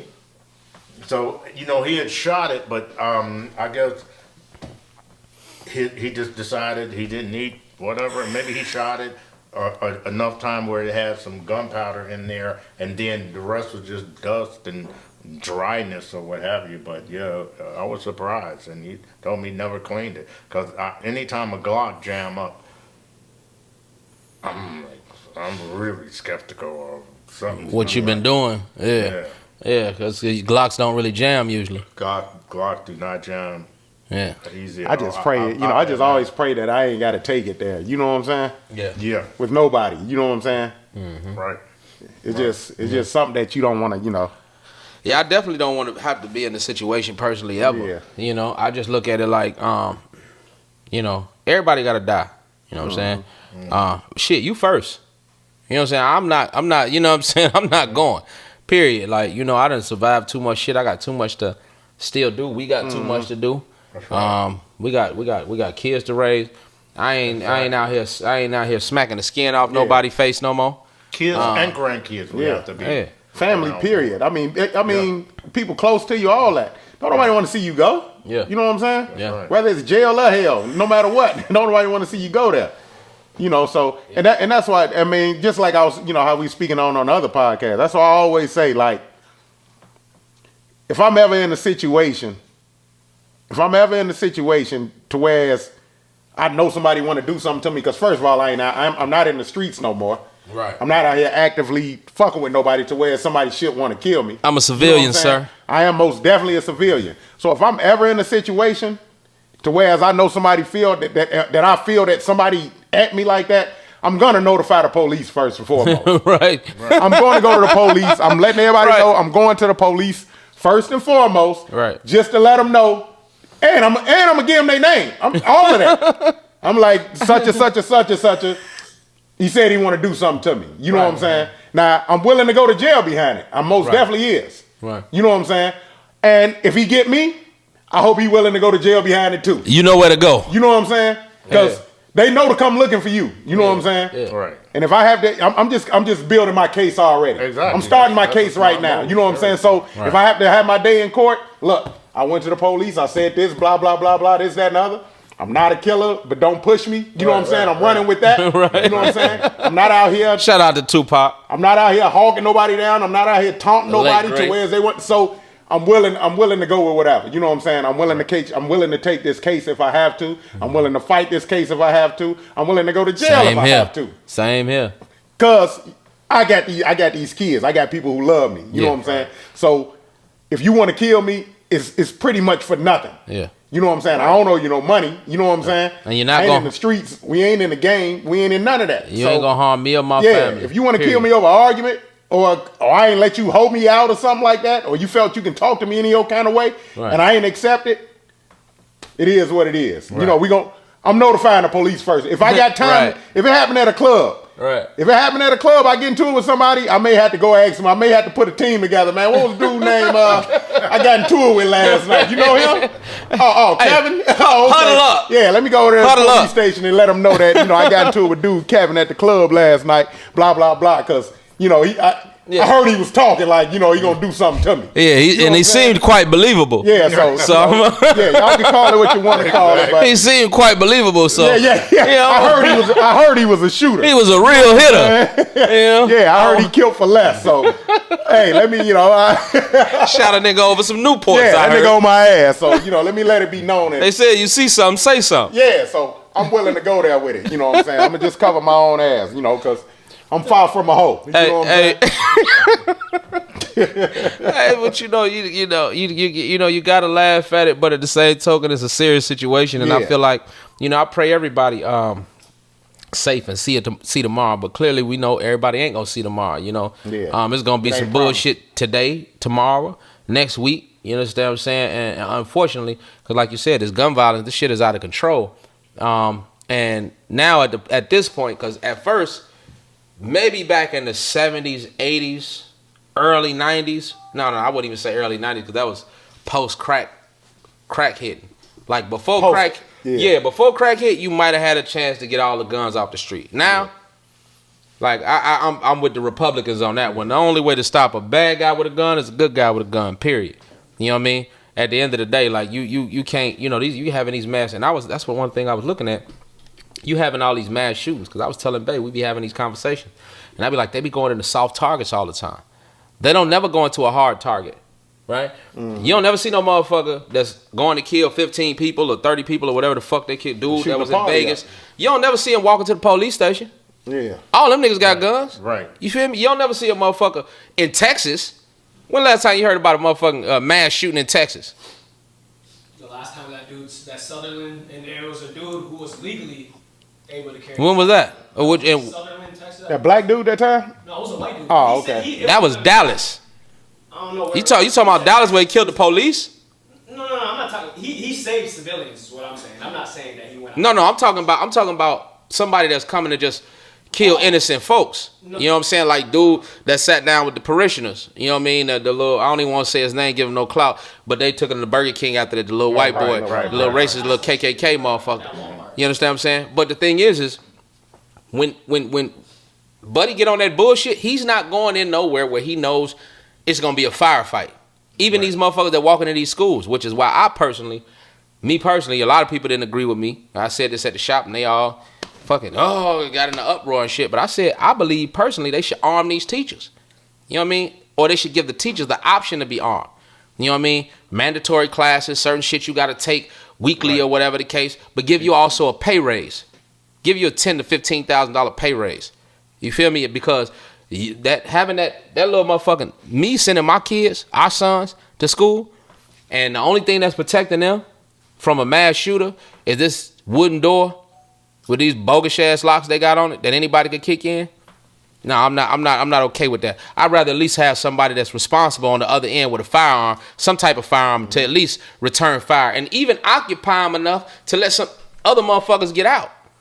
But again, you got certain people that's gonna block that ideology. But I personally feel like everybody that should like that's those are our most prized possessions. Yeah. So everybody that should or is in a position of protection should have a gun. Should if they're responsible. I agree with you on that. Predators, they hate a level playing field. Yeah. They like to have the advantage, and anytime they don't, then they usually going on. Yeah, they tuck their tail. Yeah. Yeah, just like the guy that walked in the synagogue. You didn't walk in the synagogue because all of them walking around with AR-15s and whatever. Exactly. You walked in the synagogue because they're going to be praying and they ain't going to be paying no attention. They ain't going to think, you know what I mean? Yep. Yeah. You running around this motherfucker like it's, he was running around that motherfucker like it was Call of Duty.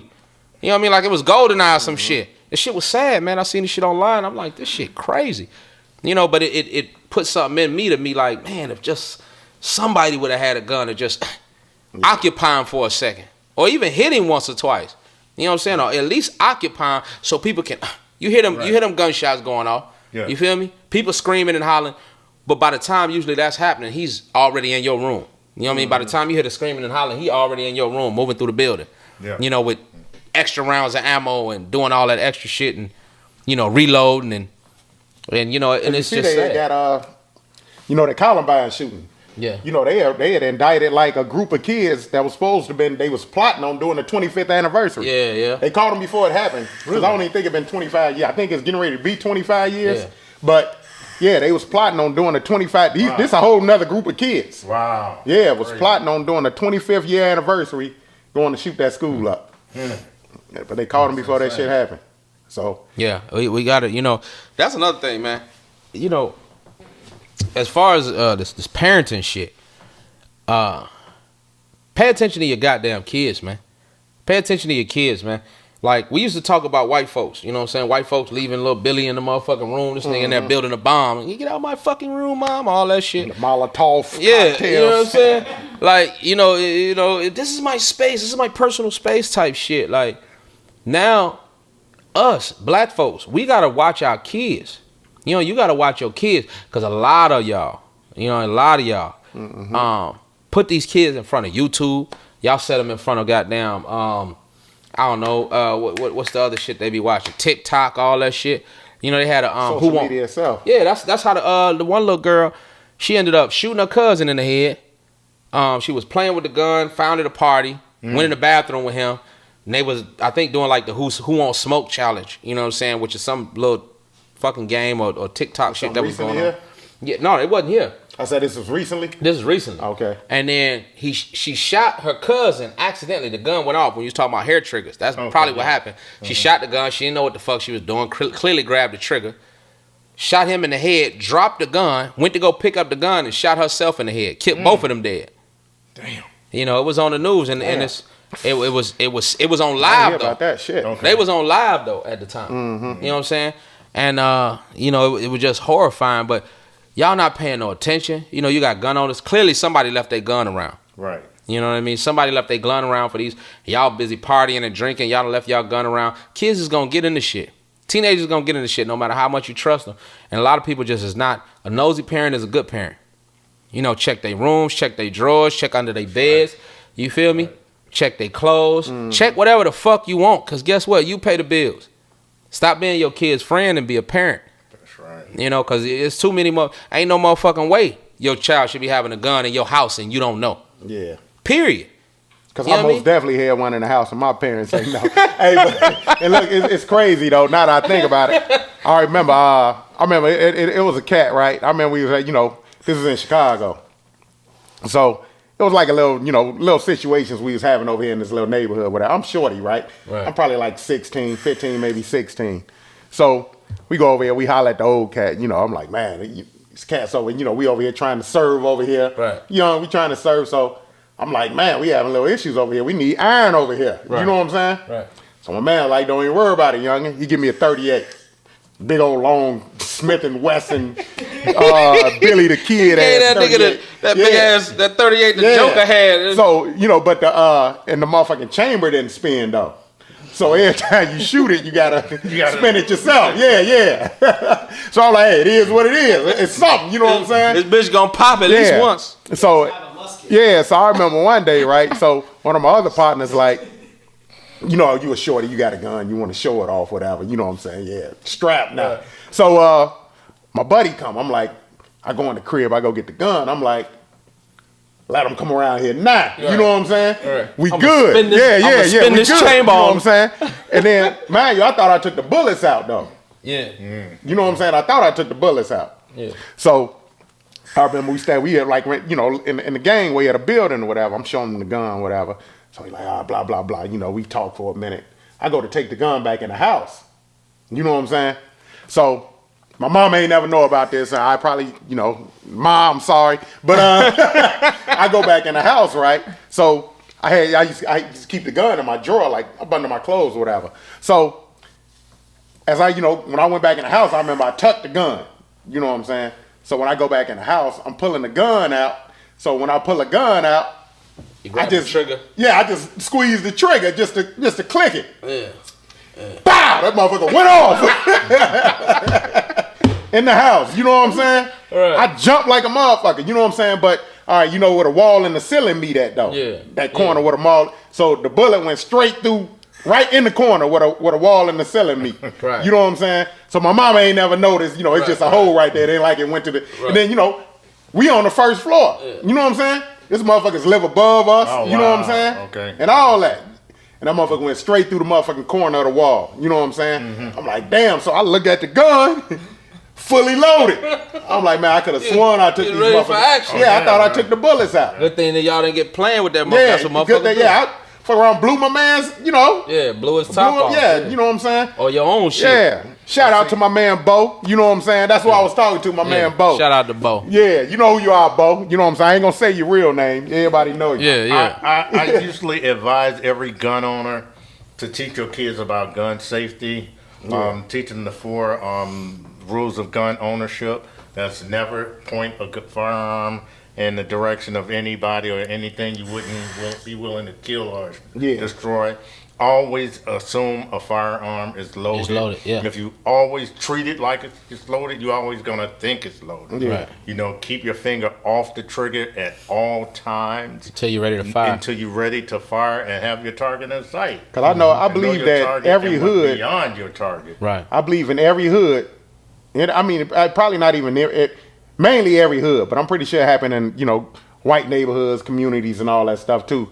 Everybody knows somebody that done got their head blew off or got killed by motherfucker playing with the gun. Right. Yep. Everybody. Yep. That might happen Yep. more in white communities, to be honest. Yeah, true. But yeah, like I ain't never met too many. I don't think it's too many people out here that don't know nobody that didn't happen to. When I was in 8th grade, I had a friend who found his dad's 38, and I'd go over his house after school. But every time he decided he was gonna play with that 38, it was time for me to leave. Yeah. I'm like, no, I'm not gonna be a victim. Then one day I go over his house and he's like, look, Kim, look what happened. There's a bullet hole in the floor. It accidentally discharged. Yeah. I say, if I'd have been in there, I know it would have hit me. So I'm like, Right. you know, Yeah. because you say everybody knows somebody. I just removed myself from that possibility of happening when he played with the gun. Yeah. So, but yeah, I do know a couple people got killed. Actually. Yeah, I'm That's what I'm gonna tell you how crazy it was when I was in Atlanta. So when I was in Chicago and I moved to Atlanta was more violent than Chicago. Atlanta was about as violent as Chicago is now, right? It was just different. You know, this is way back in the 90s.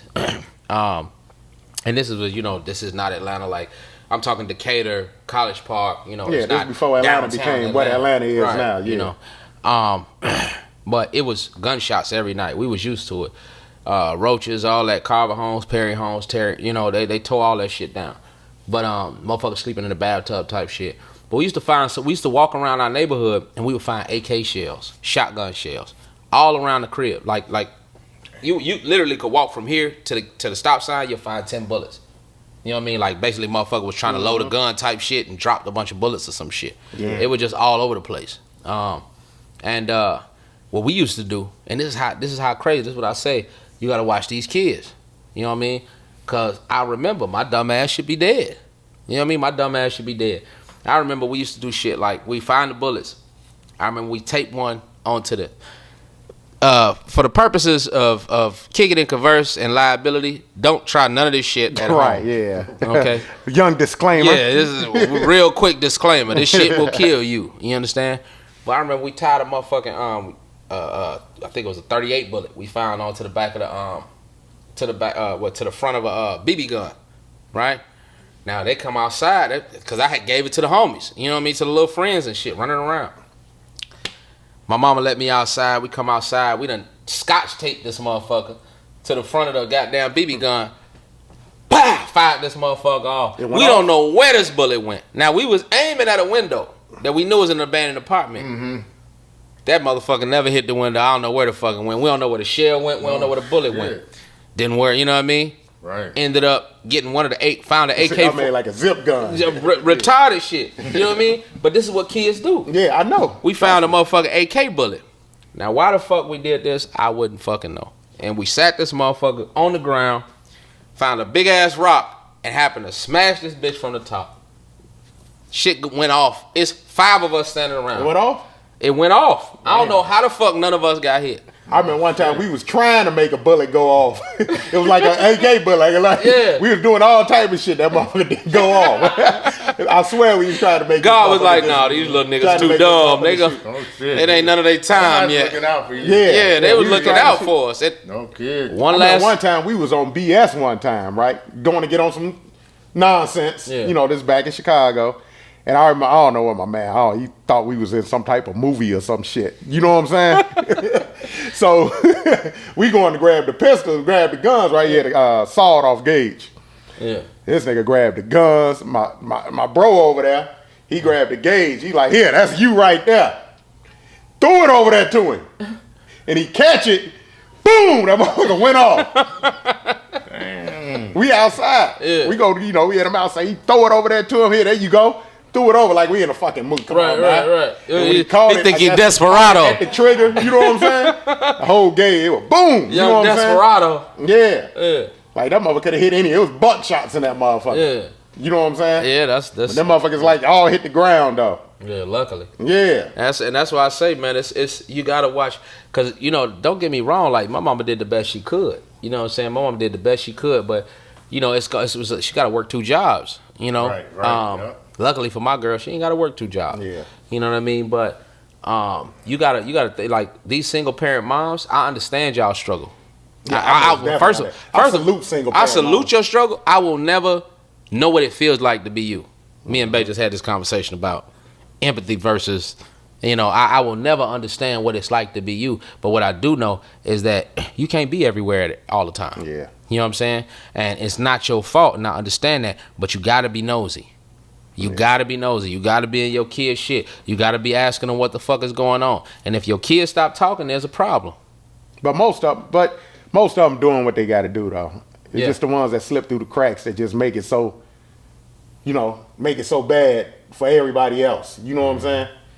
But most of these moms, they are taking care of the business. But Yeah. I'm not saying you're not taking care of Yeah. business. I'm saying that you got to be nosy, because I know a lot of sisters that they just focused on whatever the case may be. I don't know what the mentality is, but they focused on paying the bills, keeping a roof over their head, keeping clothes on their back, food on the table. Understandable, because there ain't no man there. You understand? And but that's no excuse, because at the end of the day, your baby can get killed. Your baby can destroy lives. So it's up to you to check under the clothes when you open the goddamn drawer. You feel me? You understand? Right. It's up to you to go check under his pillow, check under his fucking mattress that you bought. That's the space you provide. You know what I mean? Make sure ain't nothing out of order. You know, don't let, like in our household, we don't let you can't come in our household with nothing you ain't got no receipt for. If we didn't buy it and you got it, what your receipt for? We know how much what you make. We got access to your bank account. We can see your receipts and your transactions. So if you can't explain this shit going to donation. Because clearly you're doing some shit that you ain't got no business doing. That's what's up. You know what I mean? You gotta be nosy. You know what I mean? And I don't give a fuck. I'm not here for a kid to like me. I'm here for a kid to understand and take the training that I'm giving you so that you can go forward. If you win, great. If you don't, that's because you didn't follow none of the shit I was talking about. And then that kid is gonna like you later on. Y'all gonna love me later on. yeah. You might hate me now. That's right. You might hate me now, That's and why I I'm say okay with that. Kids need that type of stuff to reflect on when they're older. Yeah. If you ain't got no ass whooping stories and all that, you don't feel left out. Hanging around a bunch of grown motherfuckers and you the head is sweet all your life.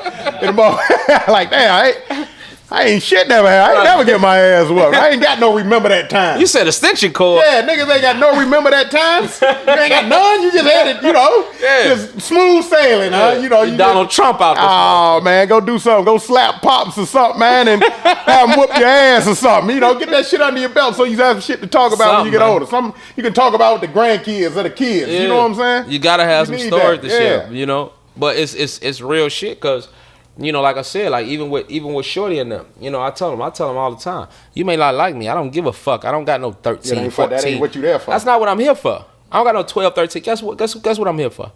I'm here to honor your mama, marry your mama, you understand? And train you and teach you what it means to be a man. Period, point blank. So what you see from me, and I'm not always gonna be right. I'm not fucking perfect. You know what I mean? I'm gonna make some mistakes. But what I'm not gonna do is let you disrespect her, yourself, this household, me, or anybody, any of your peers. You're gonna work hard, you're gonna have integrity, and that's what we need to. We gotta have our households in order. Right. A lot of people keep talking about everybody else, but your household ain't in order. Exactly. A lot of people. Man, you see that all the time. People worried about what's something going on. Yeah. Something going on somewhere else that's not within they. You know what I'm saying? Yeah. What they got going on? Yeah. Clubhouse. Leave them people alone. Worry about yours. Clubhouse. Yeah. Motherfucking what's that? What's the name of that goddamn show? The one that got all these females ruining their relationships. Love and Hip Hop. That's the one. Right. You know what I'm saying? You think they get paid to act retarded? You know what I'm saying? You acting retarded. Mm-hmm. You ain't getting paid. All you gonna do is they running with it. Either you gonna get beat up and he gonna go to jail. All that for $1,500. Man, they running with all these little shows, these marriage boot camps, and man, they just get they lost in that shit, man. Man, lost in that's the not sauce. real life. You know what I'm saying? Yeah, that's not your situation. That's their situation. Period. Yeah. And you gotta and you know, that's like I said, you're just bringing it full circle. Is, you know, and people of color in favor of the Second Amendment, to me, is one of my favorite groups, because I'm like, you know, I'm Appreciate that. yeah, it's I mean, that's why I sent my lady to you. I trusted you with her. Yeah. You know what I'm saying? Like, she was like this, that, and the third, because, you know, she was afraid of guns. And when the George Floyd shit happened, I said, check it out. You need to go do what you need. You know what I mean? You need to go figure out your situation. Guess what? I'm gonna put you with this brother, because this brother gives me good vibes. So any of you brothers worrying about sending your lady, whatever the case, because of your situation, or if you want to go yourself with them, it's all love. Let me brother. see the what's the name? Definitely, Let me get Yeah, let us see the I want to get this on there, or you can hold it up. You know, Yeah. you can, we just elaborate on it. Yeah. You can hold it up in front of your camera right there. You know, It's dope. that's it. you People got of cameras all color, over. people of color in favor of the Second Amendment. You know, y'all want to tap in with my man Kim Austell. I'm gonna say this one more time. Kim Austell on Facebook. Facebook. That's KIMAUSTELL. Yes, sir. Check them out on Facebook.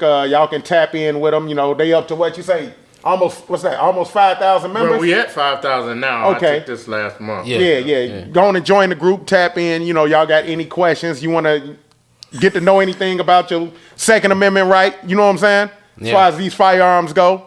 You know, I mean, it's for people of color. Shit, you may know somebody white that's interested. That's cool too. You know what I'm saying? But You got a little flavor. yeah. We all got color on us. You know, ain't no such thing as black or white. You got a little flavor. Exactly. Yeah, tap in with my man Kim Austell, that is, and hey, I'm pretty sure he's waiting to hear from you. And Yeah, we man. will, at no charge at all, teach you everything you need to know about gun ownership, gun safety, how to clean and maintain guns. That's our way of giving back to the community, you know? Yeah, and what I can say about this brother, because I've known this brother myself personally, he's coming to different functions at the house. It's a good brother. You know what I mean? It's a good brother. The group of brothers he's with is a good group, brothers and sisters. And they train. They're really professional, and it's who I trust my queen to. You know, so I don't trust my queen with everybody. You know what I mean? A lot of guys got, you know, my lady, beautiful, thick, tall, pretty, all that. Like, you got a lot of brothers with ulterior motives. You know what I mean? But that ain't the case in this situation. You know, they really trying to teach you what's right, and with how to handle your firearm, how to clean it, how to take it apart, how to break it down, how to put it back together, the whole nine. You know what I mean? My lady know how to break down the AR-15. I do not. I'm gonna just keep it a buck. You understand? And I appreciate that, because, you know, you got a lot of cats out here that's you know, it's a pride thing. It's a, you know, big Mufasa thing, or false bravado thing. But at the end of the day, somebody need to know something. Exactly. You know what I mean? And if it's both of y'all, cool. If it's not you and you got to send your lady, cool. But somebody need to know something if you're going to own a firearm, period. Because all of this running around, I see cats all the time running around with switches. Bro, you don't even know how to, I can give you a target right now. I can guarantee you hit that switch, you're going to miss at least, what you got, 30 in that clip? You're going to miss at least 15. Yeah. You don't even know where the 15 went. You couldn't tell me. I could if I gave you $100 million, you couldn't tell me where that other 15 shots went.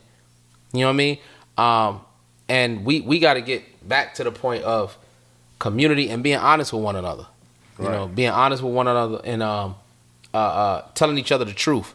I think a lot of brothers they tend to want this whole persona of being extra tough. Oh, you got to switch, or you got this, that, and the third. It ain't for that. It's for defense. It's to defend your family. Yeah, it's to defend yourself. It's to defend your life. I wish a nigga, the I wish a nigga would niggas. Yeah, you know what I mean? That's you not niggas, cool. Yeah. them is niggas. You know, I told you, niggas got to separate from black folk. Oh, I ain't worried about it. I Yeah. got this. Niggas gotta separate from black Worry folk. about it. Worry about it. Yeah. Before you, just throw your whole life away. Worry about certain situations. Don't just If be you ain't out there worried like about I ain't shit, worried you about ain't got shit to it. lose. Yeah. So. You know, and that's real shit. Like, if you ain't got shit, to lose, I don't think none of us want you around. Mm-hmm. You know what I mean? If you feel like your life ain't worth losing, if you want to turn up and go crazy and all that, hey man, go stay at home, man. Stay away from us. You know what I mean? Stay away from this group. This group ain't for you. This group is for people that want to take care of their family, protect their family, make sure their family know how to protect themselves. And that's also including kids. Mm-hmm. You know, I don't know what age y'all start training at. I have taught kids starting at 9 years of age. 9 years old. Take them to the gun range and taught them how to shoot accurately too. And the group is not only for if you need to learn about guns, if you have something that you can teach and share with others, man, we all come together to help teach everybody and keep everybody safe. Yeah, don't one man know it all. Yeah, each one teach one. That's the God's honest truth. And that's we all we got. You know, I know I be on my Black Power thing a lot. So, but that's, you know, I really believe in our community. And when we help us, that's when we do the best. The problem is when we look outside of us and we start trying to look for whoever. I ain't gonna say nobody. I don't want to alienate nobody. But you know, when we start looking outside of our community, we got everything we need right here. You know what I mean? We got gun specialists or firearm specialists. We got lawyers of our own. We got, you know, real estate agents. We got everything right here. We got to start not only spending with each other, but believing in one another. You know what I mean? Trusting one another. And then black folks, the one that's trusting in one another, we just got to separate from all the nigga shit. You know, all the coonery, all the buffoonery, all of the goofball shit that's going on. And let that shit fizzle out. It's going to fizzle out how it fizzle out. We ain't the police. We ain't reporting on nobody. Just keep that shit away from us, our kids, and all that shit. It's crazy. You spoke on the nothing to lose thing. You know, how people had an attitude. See, I got this tattoo back in the 90s. It's the Grim Reaper. Yeah. And over it says nothing to lose. You know what I'm saying? So that's why I was just speaking on, like, young, you be like, it is what it is. You know, I'm ready to go no matter what. Yeah. You know what I'm saying? Yeah. Let the Grim Reaper come get me. You know what I'm saying? That's just the mindset I had as a youngster. You know what I'm saying? That's the mindset a lot of us had. had. But as you mature and you grow, and then, you know, this before kids and all of that type of stuff. Right. You know, it's just, way before 40. Yeah, way before. You know, this is back in the 90s. You know what I'm saying? And this is just the attitude I had. You know what I'm saying? I had the Grim Reaper, and over the Grim Reaper, it says nothing to lose. So it was like, you know, I used to just live like, it is what it is. You know what I'm saying? Right. Jail, the graveyard, you know, whatever it is, have it come. You know what I'm saying? Yeah, and that's, but, you know, that's sad. I remember seeing somebody on the show, this kid was saying that I come from the dirt. I come from the gutter. I ain't got nothing to lose. And I'm thinking to myself, who failed this kid? Because this kid comes from the land of kings and queens. And as we all do. As we all do. Right. You can achieve greatness. Yeah. Stop thinking you down there. I have been so low. I'm not kidding you. I moved to Minnesota with my daughter. She was 3 years old. And I thought my cousins was doing one thing. They wasn't, because I moved here out there to get a new start. And we had to go into a homeless shelter. But you know what? I quickly got up out of there. Right.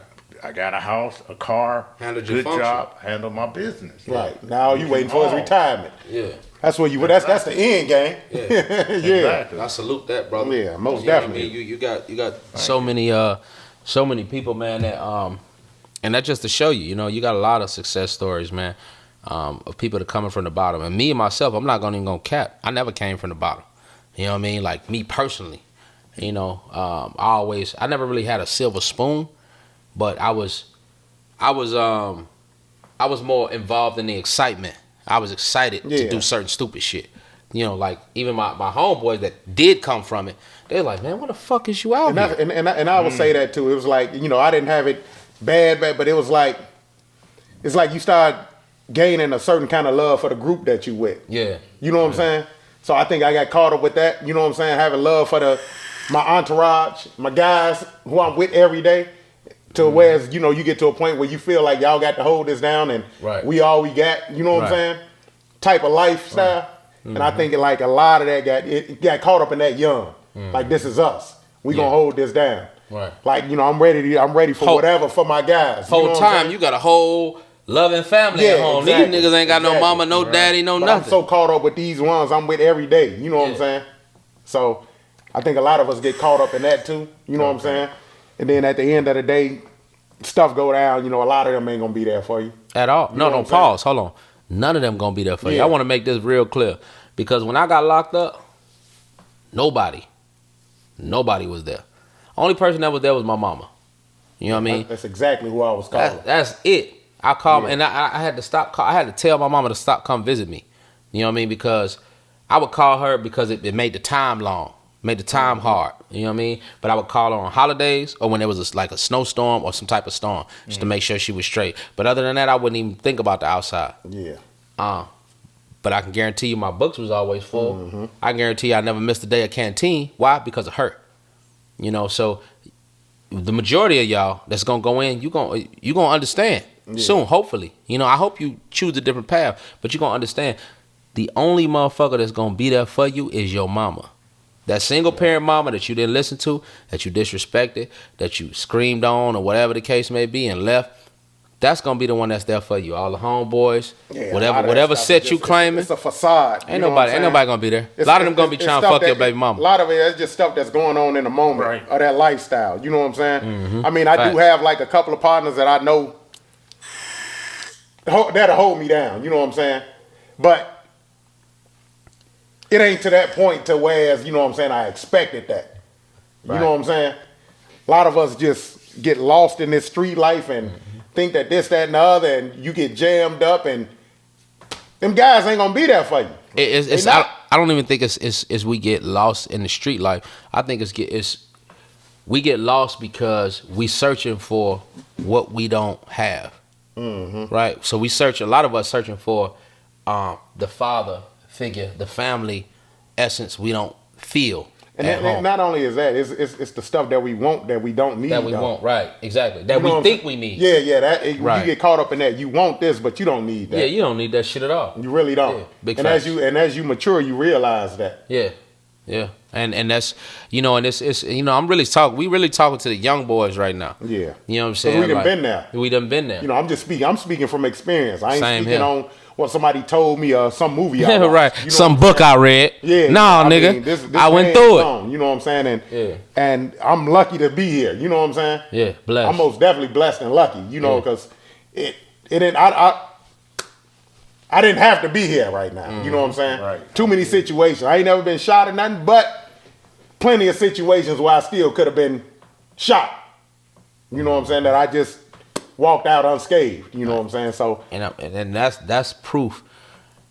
No matter what you're going through, that's proof that God exists. Cause I've been shot at 3 times. I've been shot at 1,000,000 times. I was about to say they missed every time. Yeah. None of them niggas went to the range. They definitely wasn't people of the color in favor of Second Amendment. They wasn't none of them because they missed. You know what I'm saying? And God willing, you know, and that's why we here now. You know what I'm saying? That's why we here now, and we trying to share the game. And just like Wallow had said when he was rocking with Dirt. You know what I mean? Like, we love you young niggas. Yeah. You know what I'm saying? We love y'all. Love all. Love y'all. And we want to make sure, and it's not everybody gonna make it.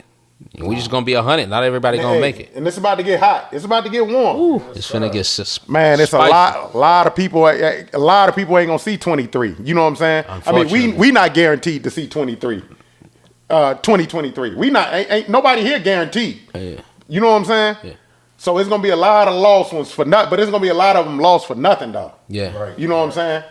A lot of people gonna get lost for nothing. And that's the one thing. Like, even diving into that, all of these internet beefs y'all starting, this clout shit, like The new streets, the this, internet. Yeah, this clout shit, this shit about to get serious. We just, you know, we'll probably talk about that on the next episode. Yeah. But you know, as far as the shit, the low whack 100 shit, but motherfucker really need to calm down, man. Stay off the internet, man. You know what I mean? As far as gangster shit, you want to consider your gangster self. First of all, gangsters don't even do no goddamn internet shit. You know, so if it's the streets, then leave it at the streets. But all this internet shit, this shit's involving people's families. You know, and this gun violence shit is out of control. I mean, because it used to be a code. No women, no children. Ain't no code no more. They shooting mamas, they shooting kids, they shooting motherfuckers in the McDonald's drive-thru. You know, and this shit gotta stop, man. Like, I'm not gonna be able to stop it. You know what I mean? But one thing I can say is, if you put out better product, we won't have so many. If you put out better product, if you raise your child properly, if you start getting on the motherfucker ass, if you being nosy, you know what I mean? And you got this gun on you, Don't worry about it. We finna ship you up out of here. You know what I mean? Oh no, you're going to stay with your auntie out in the motherfucking burbs somewhere. Ain't shit going on out there. You finna go out to school with these cornballs. You might call them cornballs, and they playing monkey ball, whatever the fuck it is. But guess what? We finna get you up out of here because you was nosy enough. You know what I mean? We got to start saving our own, man, because it's like a culture with the music and the all that shit, man. I'm tired of seeing motherfuckers get gunned down at an early age as Red before they become Malcolm. Right. You know what I mean? Right. Yep. Yeah, that's what I'm saying. A lot of them ain't gonna make it though. And I drive Uber. When I'm driving Uber and Lyft, everywhere over the city, I see these memorials. Everywhere. I'm like, And this is Minnesota, y'all. Yeah. Just imagine what's going on in these other places. Man. exactly. This is Minnesota. Yeah. So, yeah.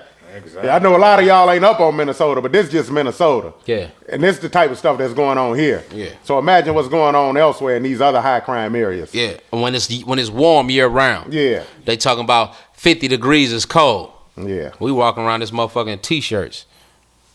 Yeah, you know, so it's I definitely understand what you're saying, man. Yeah. So, hey, kick it and converse. My man Kim AUSTELL.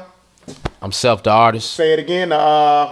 People of color. People of color in favor of the Second Amendment. Yeah. There we go. Tap in with my man, and we're going to sign off. And, man, it was good having you here. You know Blessing what I'm saying? having you, brother. You always got the invite. Blessing having you, you brother. come with some more, you know. Like I said, you're more than welcome. Yeah, we're gonna definitely Come have you through. back. Yeah. We'll definitely have you back. We'll We probably can have you speak on on a this. Come back panel with anytime. another. Yeah. But You know. we'll definitely have you back. So even if you want to bring somebody, you know, part of the organization with you that can, like you said, they can. Some of the people that's with y'all can teach other people other stuff. Can teach you something. Exactly. So if that's the case, you know what I'm saying, come through, join the panel, kick it and converse, and we're gonna sign off. Yeah, if you don't respect nothing else, Man, have respect yourself. Respect yourself. In that order. Love. We out. Peace.